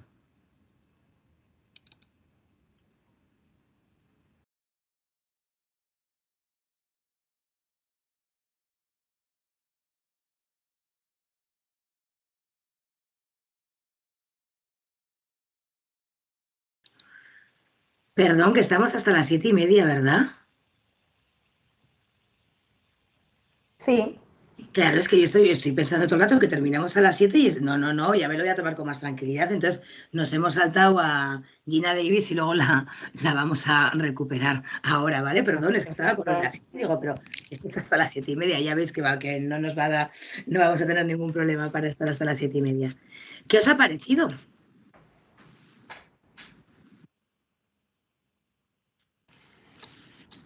¿Quién se anima? peculiar. Peculiar. Yo no había visto a Nauya, la verdad es que no es una actriz que siga y creo que de sus películas creo que he visto dos, a lo mejor, Los amantes del Círculo Polar y Piedras, a lo mejor, pero no, de estas primeras no había visto nada de ella. Claro, es que imaginaros ver esta película con 20 años. O sea, yo vi esta y la de Hola, estás sola, de Iciar Boyain, ¿no? Que por una parte la de Iciar Boyain con Silke y Candela Peña daba la impresión, ¿no? De que eran muy rompedoras y luego las ves y lo único que querían las pobres era que las quisieran y tener hijos, ¿no? Que tampoco eran muy, que está muy bien, ¿no? Como opción, pero no era muy revolucionario. Entonces, a ver, el personaje de Nanjoa Nimri en esas 4 películas es realmente el mismo personaje, ¿no? Es el de Alex, luego va teniendo otro tipo de... Además, va mutando y en esta... a ver, cuando vimos el cine de Calparsoro es un tío también muy peculiar, fue un infant terrible, ¿no? Del cine, pero se fue a estudiar cine a Estados Unidos, entonces, claro, cuando vino y estábamos viendo Hola, estás sola y Más que amor, frenesí, que se supone que eran súper libertadoras y en el fondo eran muchísimo más patriarcales que las de los 80, ver esto es totalmente brutal. Eh, una estética feísta, esa fotografía tan metálica, ¿no? Ese grano que tiene el metraje, grabar cámara al hombro, lo que te permite acercarte un montón a los personajes. Vas toda la película detrás de Alex, ¿no? Ese, esa margen izquierda del nervión, ¿no? Es ese estado pre-Guggenheim, que era así, es que realmente era así, sórdido, sucio, con una pobreza impresionante, ¿no? Entonces el personaje de Alex es una especie también de femme fatal, pero mucho más rico, ¿no? Y es una tipa muy joven que tiene que mantener a toda su familia. Y la única forma de mantener a toda su familia dentro del lumpen, que además es de las pocas películas que habla del lumpen, porque pues las demás Camor Frenesí, todo es mentira, que eran un poco las de Hola, estás sola. Bueno, Hola, estás sola también es un poco lumpen, ¿no? Pero son todo al final de chicas pijas, ¿no? Entonces, joder, ver a una tía que tiene que sacar para adelante a su familia, ¿no? Y con esa estética, ¿no? Otra vez volvemos a lo estéticos políticos, fue súper impresionante. Y dentro de este marco, ¿no? Este hilo que nos une, ¿no? Que son las actrices, ella siempre ha hecho este papel de Alex, ¿no? En Zulema siempre ha hecho de tipas malas, ¿no? Y cuando ha hecho de la inspectora Sierra en La Casa de Papel, bueno, La Casa de Papel es una serie muy ambigua, ¿no? En lo que los buenos y los malos se refiere, bueno, porque ni los buenos son tan buenos ni los malos son tan malos, pero la inspectora Sierra también es una tipa muy dura, ¿no? Y una tipa súper independiente. Entonces, este papel lo ha hecho siempre y a mí me da una pena tremenda que estas películas no se conozcan y por eso os recomiendo Rebeldes y Peligrosas, o si no, que lo pidáis en vuestra biblioteca cercana, por favor, que lo traigan, porque es un libro además que con la pandemia no he salido, ¿no? A hablar de él. Y es un libro que tiene muchísima información súper valiosa, aunque sea para criticarla, aunque sea para que no te guste, pero objetivamente tiene muchísima información, ¿no? Muy necesaria. Esas películas de Calparsoro las llevo analizando muchos años y estaban en el Más Fotogramas de Género y me apetecía recuperarlas para Rebeldes y Peligrosas porque realmente después de 20 y pico años se siguen sin conocer, ¿no? Es flipante que las que estemos aquí no conozcamos a Mae West, no conozcamos a Ales. ¿Por qué? Pues porque son películas con menos distribución, porque no son películas que estén en la gran historia, ¿no? Y en el gran relato. Entonces, es muy importante. Esta sordidez también es un golpe, ¿no? La película es muy dura, a mí me gustaba mucho y la proyecté en la Filmoteca de Navarra en un ciclo que hicimos y os juro que se me fue más de la mitad de la sala de la película, que estaba yo súper contenta, en plan, vamos a ver Salto al Vacío, se había conseguido una copia en 35 que fue casi imposible encontrarla y se puso la copia y se salió más de la mitad de la sala porque no aguantaba la película, ¿no?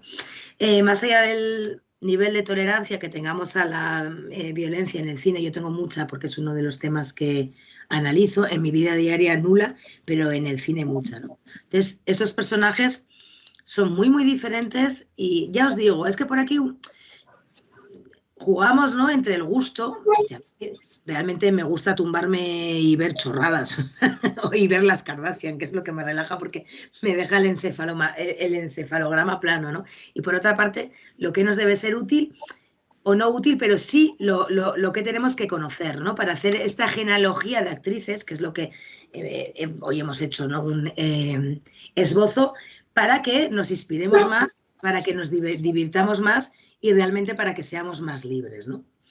Y yo creo que el personaje de Ales, ¿no? Y el personaje del resto de las películas lo hace. Algo también muy importante en Calparsoro,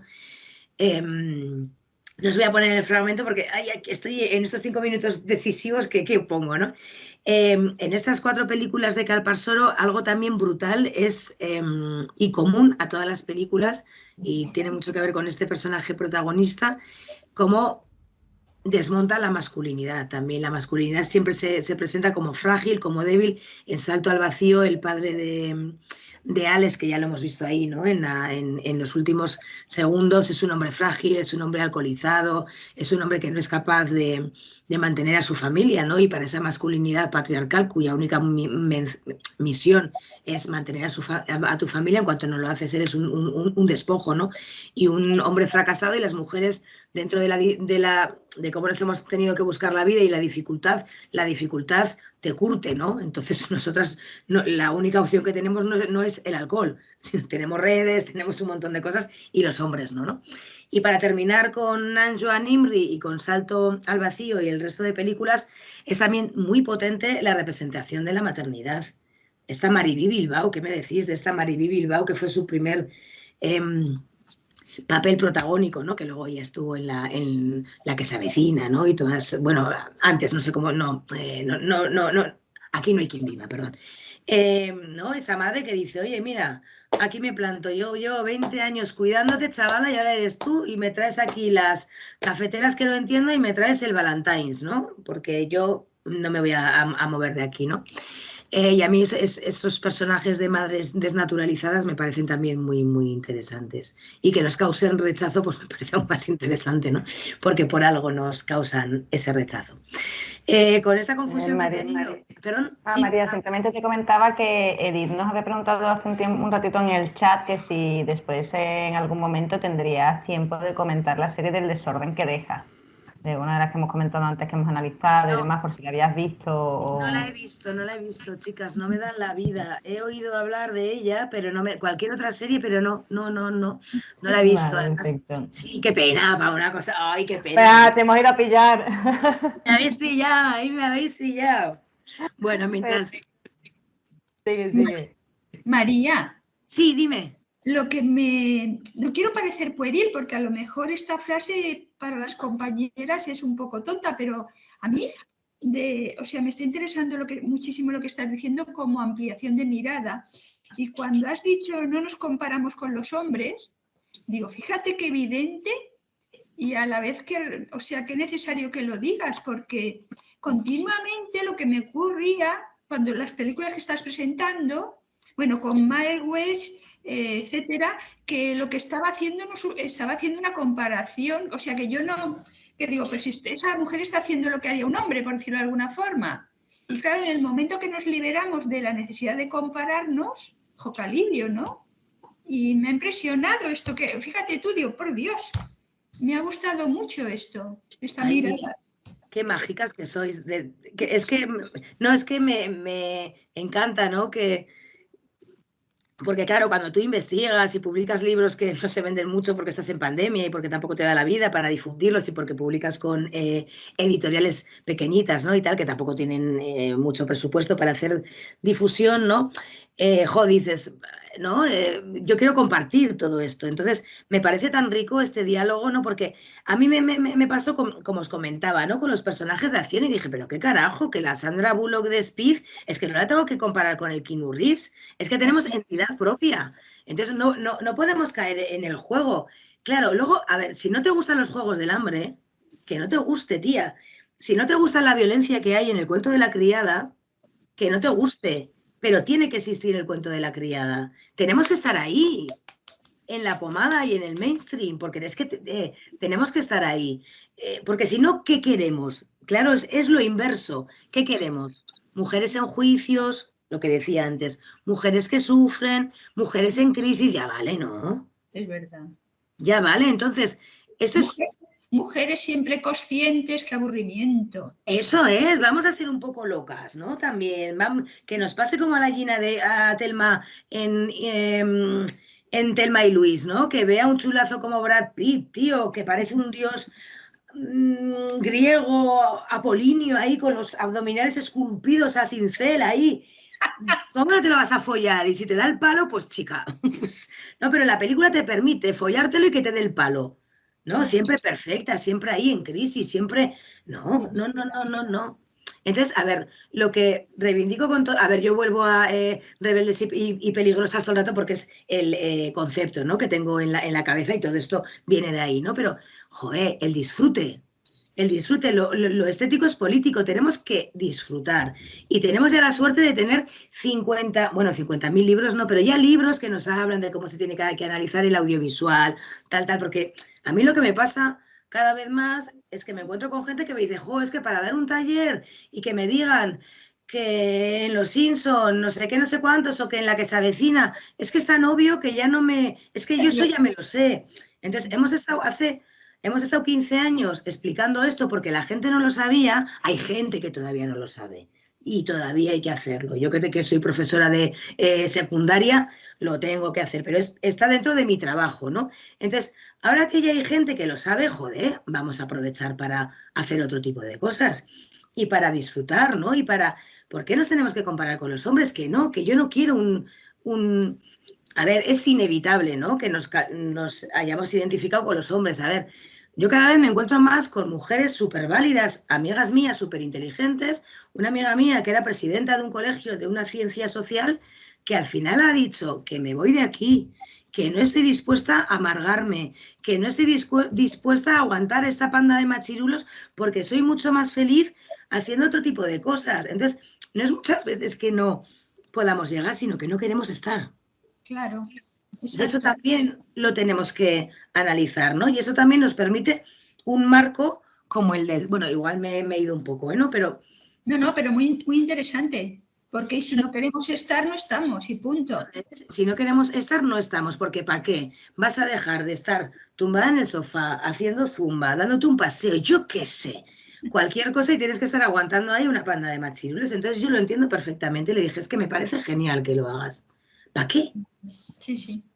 ¿No? Entonces, lo bueno que tiene el cine es que es muy universal, que compartimos referentes y que lo que queremos también es gozar y disfrutar, porque para sufrir, la vida nos hace sufrir. A ver, yo no... obviamente son necesarios todos los estudios y tal y cual, pero ¿por qué no abrimos una ventana? No, además eso, a ponerte la bata y andar como Mae West. A ver, que el análisis político lo llevamos encima, muchas de las que estamos aquí. Entonces, si ya estamos en ese punto, disfrutemos y gocemos, ¿no? Sí. por supuesto que hay que hacer el análisis básico, porque sí que hay que hacerlo, pero ya no estamos como hace 15 años, joder, hace 15 años con el curso de Historia de Mujeres, con el básico de feminismo, con no sé qué, solamente lo teníamos las profesionales que nos dedicábamos a eso, es que ahora está todo en Internet, ¿no? Entonces, aprovechemos para crear, ¿no?, otro nuevo marco y otra nueva referencia. No sé si me he puesto muy intensa o muy dispersa, estoy ya... Vale. Nos vamos a ir a Carmina para luego debatir, porque además Carmina hay dos secuencias, nos quedamos otra vez sin Telma y Luis, pero bueno. Vale, a ver, Carmina, que tengo por aquí. Es que, a ver, yo soy súper fan de Carmina, ¿no? Entonces, luego os cuento por qué soy tan fan, ¿no?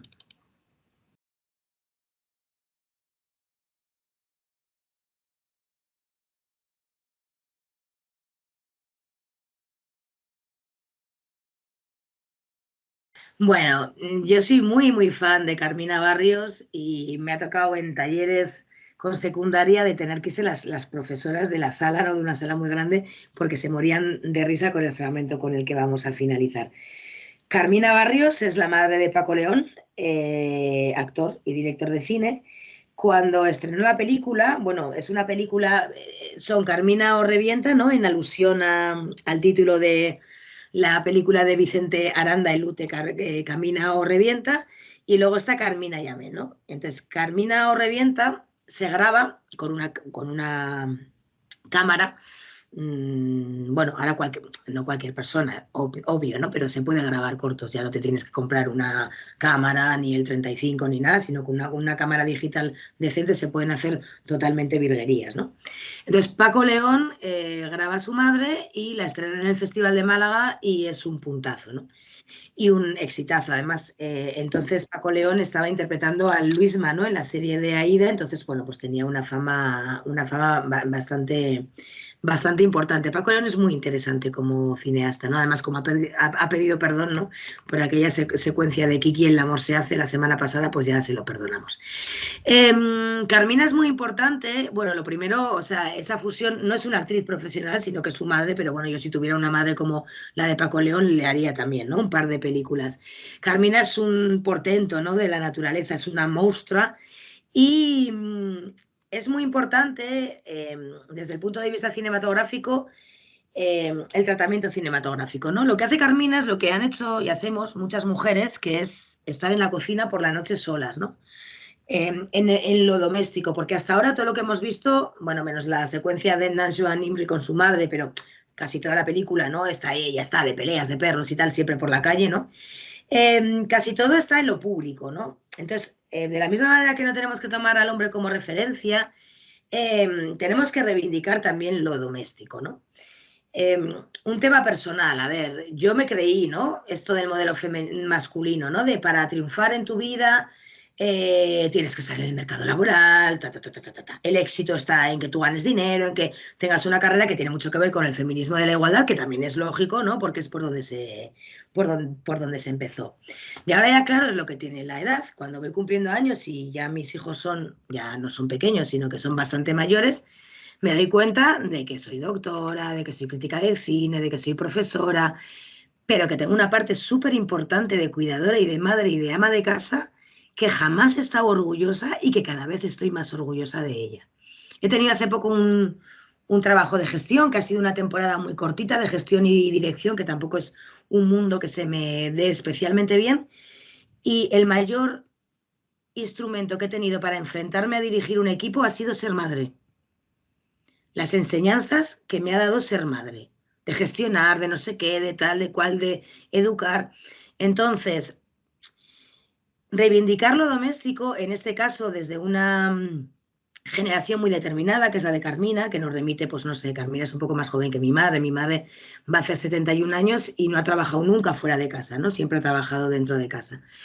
Entonces, esa reivindicación de lo doméstico, pero en este caso se hace desde la figura del ama de casa, pero yo creo que lo tendría que trascender y que todas tendríamos que reivindicar la ama de casa que llevamos dentro, porque además, joder, nos ha dado un montón de instrumentos para gestionar. O sea, cuando tú estás trabajando fuera de casa, con críos pequeños, que tienes que cuadrar con tu pareja si la tienes, la salida del colegio, las extraescolares, no sé qué, no sé cuántos, ostras, eso es como llevar una plantilla de 25 personas casi, ¿no? Entonces, todas esas habilidades que vienen de un trabajo no reconocido, ¿no?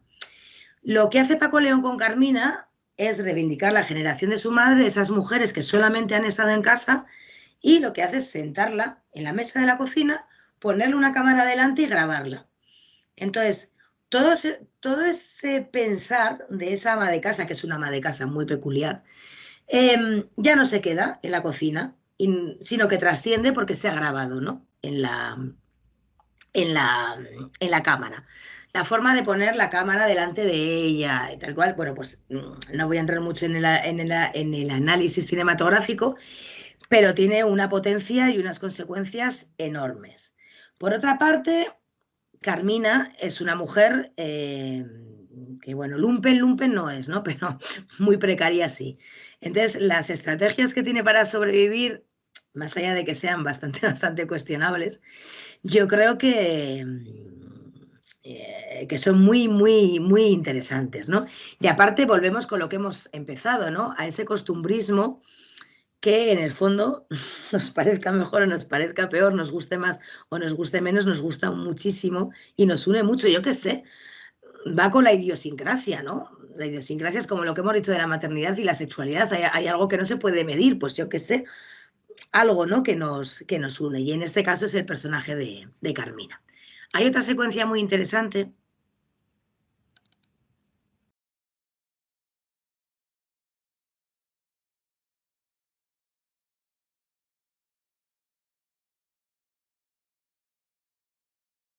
Ay, Gure Carmina. A ver, como quiero dejar, a ver, voy a dejar de compartir, ¿vale? ¿Me veis ahora grande? ¿Sí? Sí, porque nos quedan 20 minutillos y tal, y como tampoco hemos hablado de series, y yo así ya me relajo un poco, ¿no? ¿Habéis visto Las Carminas? No, Sí. claro, es por hacer, es más spoiler o Sí. menos spoiler, ¿no? Bueno, Carmina es una monstrua y nos ha dejado ahí un legado totalmente impresionante, ¿no? Esta secuencia es brutal, porque sí que en todos los personajes que hemos ido analizando hasta ahora, todos los personajes tienen un cuerpo muy normativo, ¿no? Creo que todavía nos falta esa revolución y si no, o sea, nos vamos a los cuerpos totalmente normativos o a la gorda feliz, que está muy bien, ¿no? El estereotipo de la gorda feliz, pero es o una cosa u otra. Entonces, entre la tía buena y la gorda feliz, pues andamos muchas, ¿no? Que yo que sé, que te ves ahí, pues que quisiera tener menos tripa, pues tengo que hacer zumba, pero no solamente para tener menos tripa, sino por salud. Y dices, pues ¿cuándo voy a ir yo a zumba? Si me crea un estrés ir a zumba para relajarme, ¿no? Tal cual. Entonces, Carmina es brutal. Lo primero, claro, a ver, cuando se bebe el lavado vaginal, o sea, es que además es que eso es verídico. Y antes del lavado vaginal, porque esta carpeta es de la presentación del libro, entonces hago fragmentos muy breves, pero justo previo al tema del lavado vaginal, ella está con su amiga, con la que le acompaña al médico, entonces están las dos ahí tomándose un cubata a la fresca y le dice la amiga, oye, tú ya sabes que yo soy amiga de Mayra Gómez Kemp y tal, y que se queda así Carmizo, sí, y sigue, ¿no? La conversación. Y dice, ¿y yo sabes que soy amiga de Sofía? Y le dice Carmina, ¿qué Sofía? Y le dice la otra, la reina. Cada vez que viene a Sevilla se queda en mi casa, no sé qué, no sé cuántos, y yo le saco ahí y me regaló un mantón y yo le saco ahí, claro, le pongo a la fresca y no sé qué, no sé cuántos, y Carmina, y digo, sí. A mí me parece el mayor acto de amistad que he visto en una película. O sea, no hay mayor acto de amistad para que luego hablen de la sororidad entre mujeres. A mí me gusta más hablar de la solidaridad entre mujeres, ¿eh? Yo creo que romantizamos la sororidad. O sea, yo con una mujer negra que tiene muchas más vulnerabilidades que yo, no es que no quiera ser sorora, que por supuesto que sí, pero haré pactos con ella, porque siempre voy a tener más privilegios, ¿no? Entonces, yo creo que la sororidad es un concepto que lo estamos romantizando, ¿no? Entonces, me gusta a mí mucho más hablar de solidaridad de mujeres y de pacto entre mujeres. Entonces, claro, no me parece algo más solidario con tu amiga que de decirle, tú, jamba, estás colgada, no, de decir, uy, o sea, la reina Sofía, ¿eh? Sí, mientras te tomas el cubata, ¿no? Entonces, siguen hablando y le dice a la Carmina, es que yo tengo la tripa un poco así, porque me he tomado esto y coge la amiga y dice, pero esto, Carmina, que esto no hay que tomárselo, que esto hay que diluirlo en 2 litros de agua y hay que metérselo. Entonces, es cuando van al médico, ¿no? Entonces, esas brutalidades y esas bestialidades que sí que son muy exageradas. Lo que pasa que en Carmina hay tanta verdad que te lo crees, ¿no? Dices, joder, es que esta mujer realmente le ha pasado esto, ¿no? Y luego, bueno, ha salido en MasterChef, en este tremendo MasterChef, ¿no? Por las consecuencias y tal, pero ha sido una mujer que también ha sabido medir mucho, ¿no? Las apariciones después de la película. O sea, no se ha convertido en una mamarracha porque ella lo es. Y yo como ahí tengo amigas en Sevilla que saben que soy súper fan de ella, ¿no? Y dices, bueno, ¿por qué no vienes a Sevilla, tía? Porque todos los días toma el café en el mismo sitio, hay gente que le atiende, no sé qué, no sé, o sea que es una tipa súper, súper maja, ¿no? Y luego en los fragmentos no lo hemos visto, pero luego una persona súper empática con todas las personas diferentes, con todas las personas con vulnerabilidades, ¿no? Y esa madre nutricia, ¿no? Que es una figura, ¿no? También muy interesante. Yo creo que la cumple totalmente, ¿no? Entonces, bueno, hemos empezado con Verónica Forqué, terminamos con Carmina, nos quedan 20 minutos y a mí sí que me gustaría un poco más de debate, ¿no? Y si no, nos ponemos a Gina Davis, ¿eh? Porque al final se nos ha quedado ahí un poco colgada, pero tiempo tenemos, que es un fragmento de 5 minutos, como queráis. O hablamos de series. Yo lo que queráis, chicas. ¿Hay alguna compañera que quiera pronunciarse o quiera a lo mejor comentar alguna película en cuestión o una serie en cuestión o algo? O alguna que tengáis en mente que no hayamos comentado, porque al final tampoco nos ha dado tiempo de comentar muchas. Yo reconozco que soy muy, muy fan de Carmina.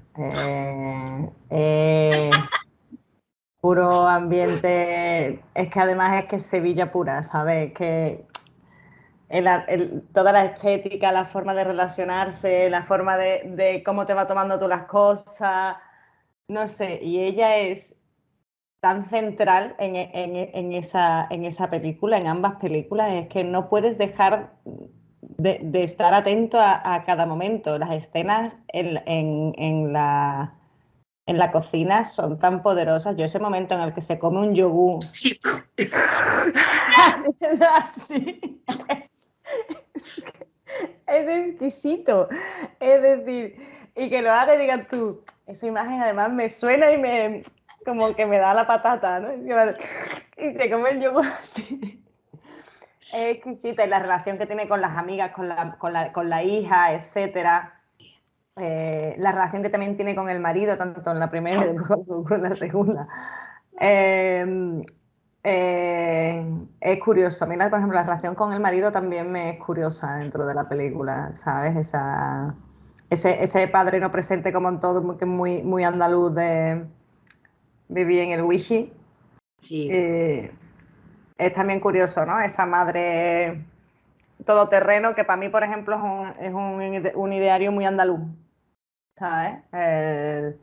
El de esa mujer que está como que le dicen, en Cádiz se dice está malita de los nervios, pero que ella tira para adelante todo, ella lleva toda la casa, mantiene todo, pero a la vez su persona no importa realmente, ¿no? Sí, precisamente lo que ha hecho esta película es que pueda trascender, ¿no? Y que se nos quede ahí como auténtico legado. Claro, además, alguna vez que he estado por el sur, que he estado muy poco y me gustaría estar mucho más, si se termina esta mierda de pandemia, además ya hoy que aquí en Navarra, o sea, una cosa totalmente exagerada, ¿no? Entonces, claro, yo les digo, a ver, pero para una mirada como la mía, a ver, yo ya me he ido quitando, ¿no? También el estereotipo, porque aquí, claro, te crías en los 80, 90, en la línea, bueno, yo soy euskalduna, ¿no? Entonces, claro, es una cultura, bueno, cualquiera que me oiga, un poco rancia, ¿no? De la triquitrisa y todo el rato y la tiquitita, ta, ta. Entonces, claro, es todo como muy cerrado, todo como muy constreñido, era un mundo muy, muy cerrado en cuanto querías salir fuera, te tenías que ir, ¿no? Si querías ver algo, ¿no? Entonces, claro, con estos ojos del norte, que en el fondo, claro, es mi ADN, por mucho que haya salido fuera, claro, alguien como Carmina es que es tan brutal, ¿no? Tanto para ti, ¿no? Que lo vives desde la cercanía, como para las que estamos muy lejos, ¿no? Y sí, ese pilar de la comunidad que nunca ha importado realmente. Entonces, lo que hace Carmina es trascender, ¿no? Y decir, aquí dejo el testimonio. Porque amas de casa en el cine español ha habido muy pocas. Y por una parte tenemos ¿Qué he hecho yo para merecer esto? La de Almodóvar, Gloria, ¿no? El personaje que interpreta Carmen Maura. Pero Almodóvar en el fondo es un machirulo Y es muy misógino, sí, sí, sí. A ver, yo he escrito mucho sobre Almodóvar desde el punto de vista de la crítica cinematográfica, tal, tal, pero ahora que estamos aquí como en confianza, Almodóvar es un machirulo, ¿no? Entonces, al final hace sufrir. Bueno, además a Almodóvar le encanta ver sufrir a las mujeres, tiene una mirada de voyeur, ¿no? Y muy importante. Entonces, claro, luego te ponen a la Carmina, que igual lo tiene peor que la de que he hecho yo para merecer esto, pero es siempre tirar para adelante, ingenio, me canso. ¿Y a quién le decía yo que me cansaba? Pues en la segunda película no vamos a contar porque hay personas que no la han visto, pero la primera vez al aire, ¿no? Entonces, eso es lo que recoge esa cámara. A eso me refería, ¿no? Cuando la cámara se pone delante es brutal porque, joder, y a mí me pasó, me llamaron para publicar una publicación de estas que te da en la universidad como mogollón de estrellitas. Entonces, bueno, me comprometí, no sé muy bien por qué. Y, bueno, la traduje, además tuve que costearme yo la traducción, que esto me creó un problema familiar, como es lógico. Entonces, claro, yo mandaba el artículo y la editorial me lo echaba para atrás porque no lo consideraba lo suficientemente académico. Entonces, claro, al final tuve que firmar con otra autora y, bueno, claro, como me había metido en el embolado del artículo, tenía que salir de alguna manera. Y ahí es cuando yo dejé de escribir para la universidad y cuando rompí las relaciones con la academia, porque dije, para mí escribir sobre Carmina es una opción política, porque estoy hablando de la precariedad. Entonces yo no puedo rebajar mi discurso. Es que no referencias, joder, es que yo soy la referencia, ¿no? Yo estoy escribiendo sobre Carmina y dije, esto no puede ser, yo no puedo estar alimentando una institución súper neoliberal cuando escribo sobre Carmina. Si escribiera sobre otras cosas, sí, porque para mí escribir eso sobre la precariedad y sobre Carmina es una opción política. Entonces, terminé hace ya unos años con la academia, ¿no? Entonces, de decir, joder, pues si es una opción política verla, también tenemos que ser consecuentes, ¿no? Y al final se ha quedado un artículo que lo leerá yo que sé quién en Cincinnati y no entenderá absolutamente nada, porque obviamente no fue el artículo que yo quería escribir, ¿no? Pero eso, había que salir del paso y al final eh, eh, había que firmar, ¿no? Y al final se ha quedado un artículo que era lo que contra yo lo que yo no quería, que era esa fascinación, ¿no? Que tienen los yanquis por lo español, ¿no? Pero como muy folclórico, como muy antropológico, no, no, no. Es que parte de las mujeres de ese país, hombre, no con esa gracia, ¿no? Y con ese poder de Carmina, pero ha habido muchas mujeres, ¿no? Dentro de sus casas, así, con ese poderío. Entonces, yo creo que esa visibilización de las amas de casa, que creo que todas tenemos que reivindicar, ¿no? El ama de casa que llevamos dentro, creo que ha quedado muy, muy potente y, bueno, personajazo. Es que además da igual cuando veas la película, es que te sigue riendo igual, ¿no? Y sí, sí, bueno, y en la primera película cuando se caga encima, qué puto asco, ¿no? ¿Qué dices? Pero tía, pero tú, o sea, ¿no? Cuando le roban la furgoneta y va a buscar a los yonkis y lo saca del cuello ¿no? El decir, joder, siempre nos han dicho que eso no es correcto, pero no, pues yo no soy capaz de hacer eso, ¿no? Pero ella sí, ¿no? Entonces a mí me encantaría. A ver, yo quiero ser entre Mae West y Carmina. No sé si lo voy a conseguir, ¿no?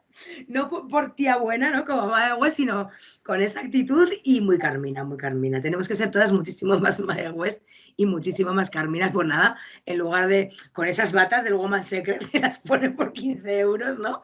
Y yo creo que es muy importante, ¿no? Hacer este tipo de lecturas que son diferentes, que se pueden compartir o no, ¿no? Pero que creo que son totalmente necesarias planteárnoslas, quizá para hacer justo todas las contrarias, ¿no? Pero creo que hay que ampliar el análisis, enriquecer el imaginario y no solamente nos podemos nutrir de desgracias. A ver, yo trabajo como programadora, ¿eh?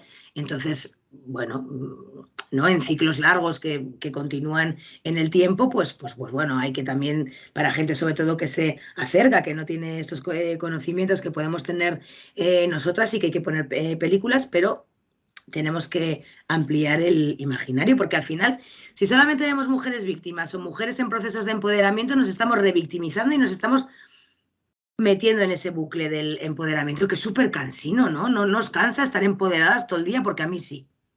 No, la verdad es que escucharte, a mí por lo menos me aporta oxígeno, porque yo, por ejemplo, con Carmina, tenía mucha curiosidad intelectual, fijaros qué triste, porque entonces me quedaba en la imagen que para mí, yo del norte también dijéramos, hay como un rechazo.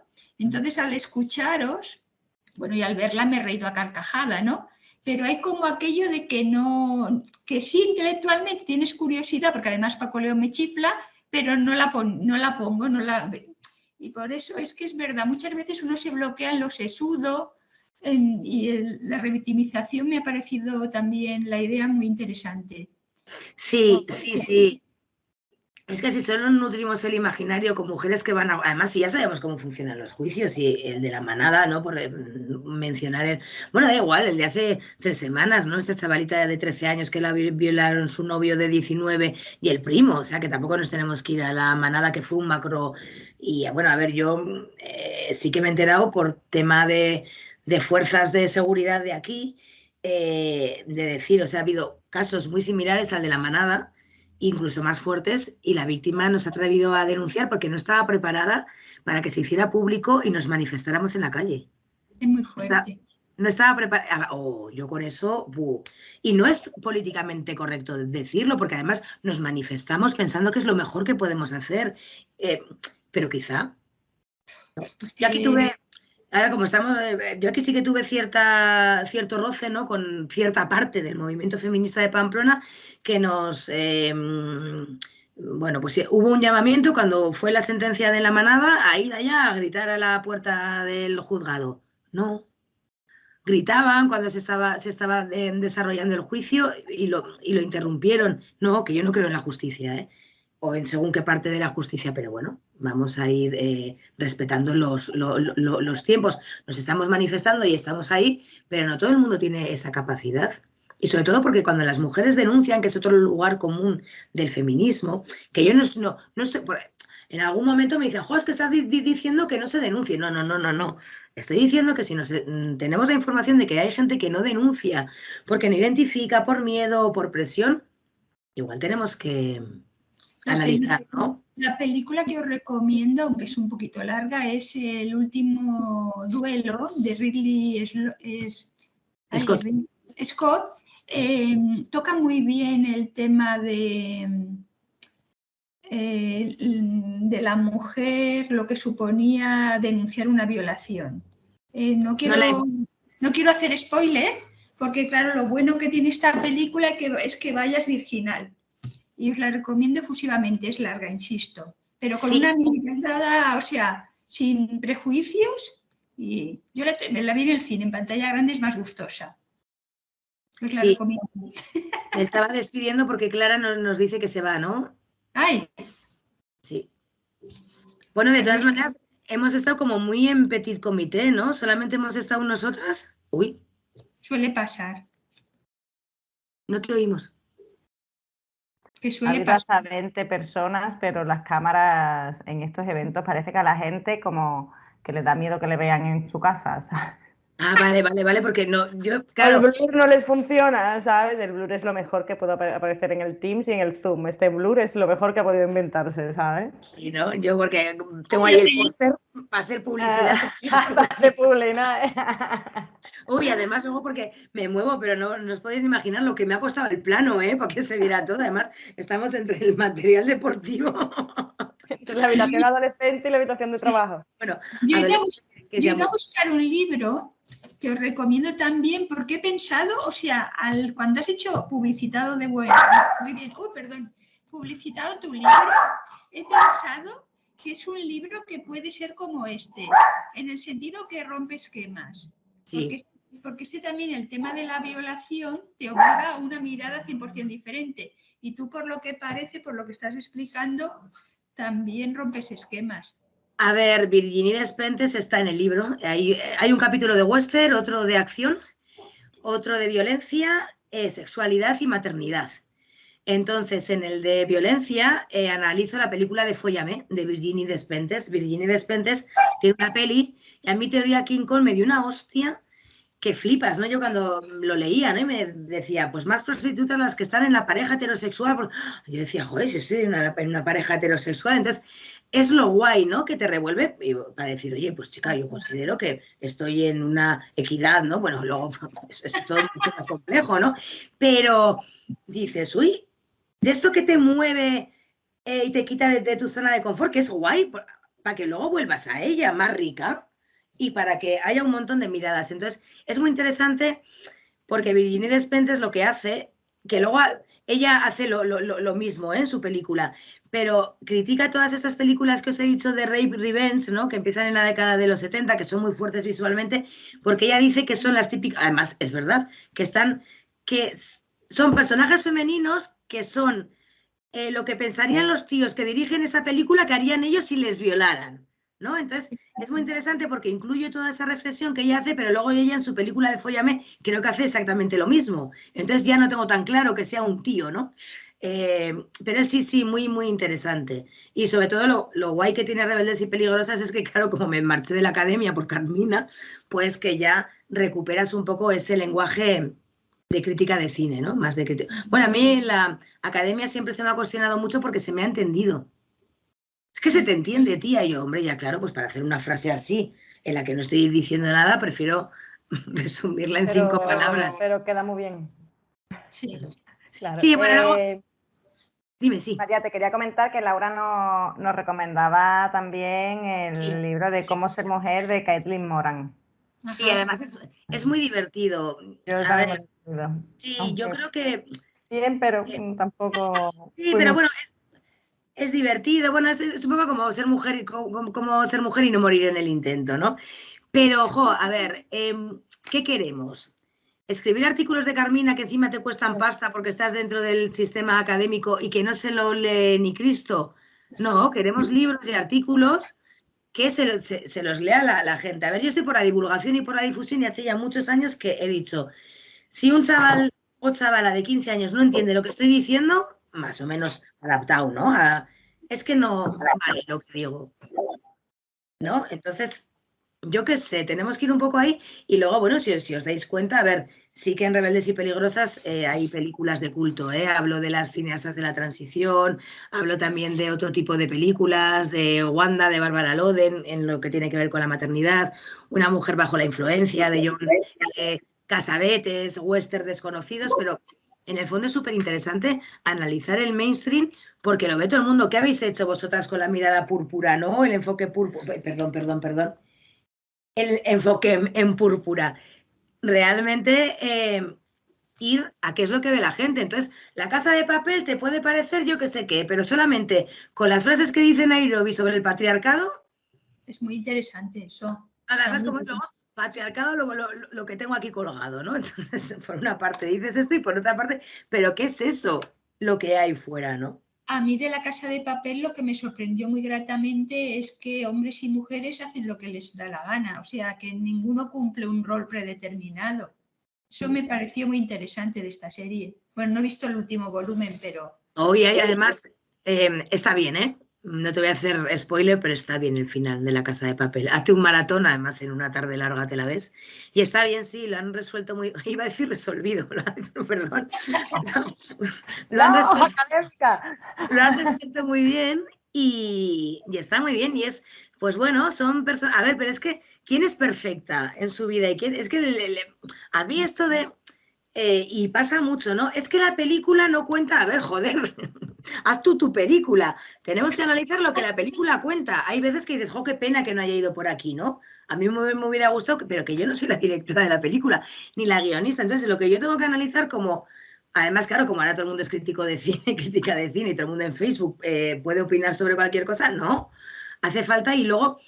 cuando analizamos las películas desde el feminismo, aquí hemos ido más a las temáticas, pero hay que tener en cuenta que el cine también tiene sus propios códigos, ¿eh? De representación, de un plano, de la fotografía. Hubo una polémica súper gorda con la película, la última de Francis Ford Coppola, que se estrenó hace un año en Netflix, la del irlandés, ¿no? Porque no aparece, a mí se me hizo muy pesada, ¿no? Y muy de hombres. No la pude acabar yo. Y a mí me encanta Casino y uno de los... Bueno, Casino cada vez que la ponen, y mira que es machirula Casino, pero cada vez que la ponen son 3 horas de adrenalina pura y dura porque me encanta la película, me encanta la música. Ya sé que es muy patriarcal, pero Casi no es muy potente. es Casi súper... no es muy potente. Entonces, el irlandés es que incluso Francis Ford Coppola sabe que aunque no los personajes femeninos no salgan, es que había un hilo súper potente en Twitter, ¿no? De decir, a ver, que no pasa el test de Blester, que a mí también me parece muy tendencioso, por eso hicimos también el decálogo de Cima, ¿no? Para que fuera mucho más completo. Pero joder, es que es imposible que Francis Ford Coppola no sepa que los tiempos han cambiado y no salen las mujeres y las hijas porque lo que está reflejando es un mundo absolutamente masculino, que también se puede reflejar, ¿eh? ¿Por qué, por qué ¿no? Con Truman, la película esta de Chesney, que a mí me pareció maravillosa, que están Javier Cámara y el argentino este que no me sale ahora el nombre. Unas críticas, es una historia bellísima. No salen mujeres, bueno, vaya, y también otra cosa es que el relato haya sido androcéntrico y que tal y que cual, pero hombre, por Dios, a ver si no puede haber películas protagonizadas por hombres. Y a mí también me gustan porque... Y me pasa, ¿no? Ya por ir terminando, ¿no? Que yo también tengo una perra por ahí que se me está acercando ya, ¿no? El decir, joder, es que tampoco nos podemos encasillar, ¿no? Y decir, no, no, no. Vamos a analizar lo que hay y sabemos que tenemos unos códigos feministas, que ya hay otro tipo de películas, que hay directoras que han hecho que todo esto cambie, pero seamos, ¿no? Libres. Sí, podría ser una buena conclusión. Efectivamente. Pues sí, porque ya nos toca ir concluyendo, son las 7:30, siempre somos un poco, intentamos terminar los webinars y todos los eventos que hacemos en horas, ya que entendemos que tenemos perros, niños, allegados, queridos, seres y a lo mejor también tenemos hambre y punto. Sí, sí. Nosotras ganas de fumar, y ganas de fumar. Y ganas de fumar y cosas esas, somos seres humanos con nuestras necesidades. Entonces, nada, simplemente daros primero las gracias a todas las que habéis estando con las cámaras puestas, que también os agradecemos mucho el tema de que habéis estado con la cámara, porque como dice María, hay veces que da la sensación de estar hablando para como el vacío. Sí. Y sobre todo también... Cuesta ponerla, que conste. Sí, cuesta, No, yo lo reconozco, ¿eh? Es más cercano. Pero es que si no, claro, ya que queda, pero es un esfuerzo, que sepáis. Sí, pero bueno, yo he pensado todo el rato que estaba hablando para 5 personas y deben de haber habido bastantes más, ¿no? Entonces, sí, no, hemos sido bastantes más, la verdad. 5 valientes. 5 valientes, 5 valientes. 5 valientes. A ver, eso tiene sus limitaciones, pero está muy guay. Bueno, casi llevamos 3 horas aquí, chicas. Por eso. Es una buena oportunidad. Entonces, agradeceros a todos también las que habéis participado activamente, las que habéis comentado en el chat. Laura nos dice que han estado en las sin cámaras y demás, pero ahí Laura eres una valiente también. Y sobre todo también agradecerle a María el ratito, la charla, ha estado súper interesante, opinemos o no como ella, ha generado debate, yo la he disfrutado mucho, la verdad, María.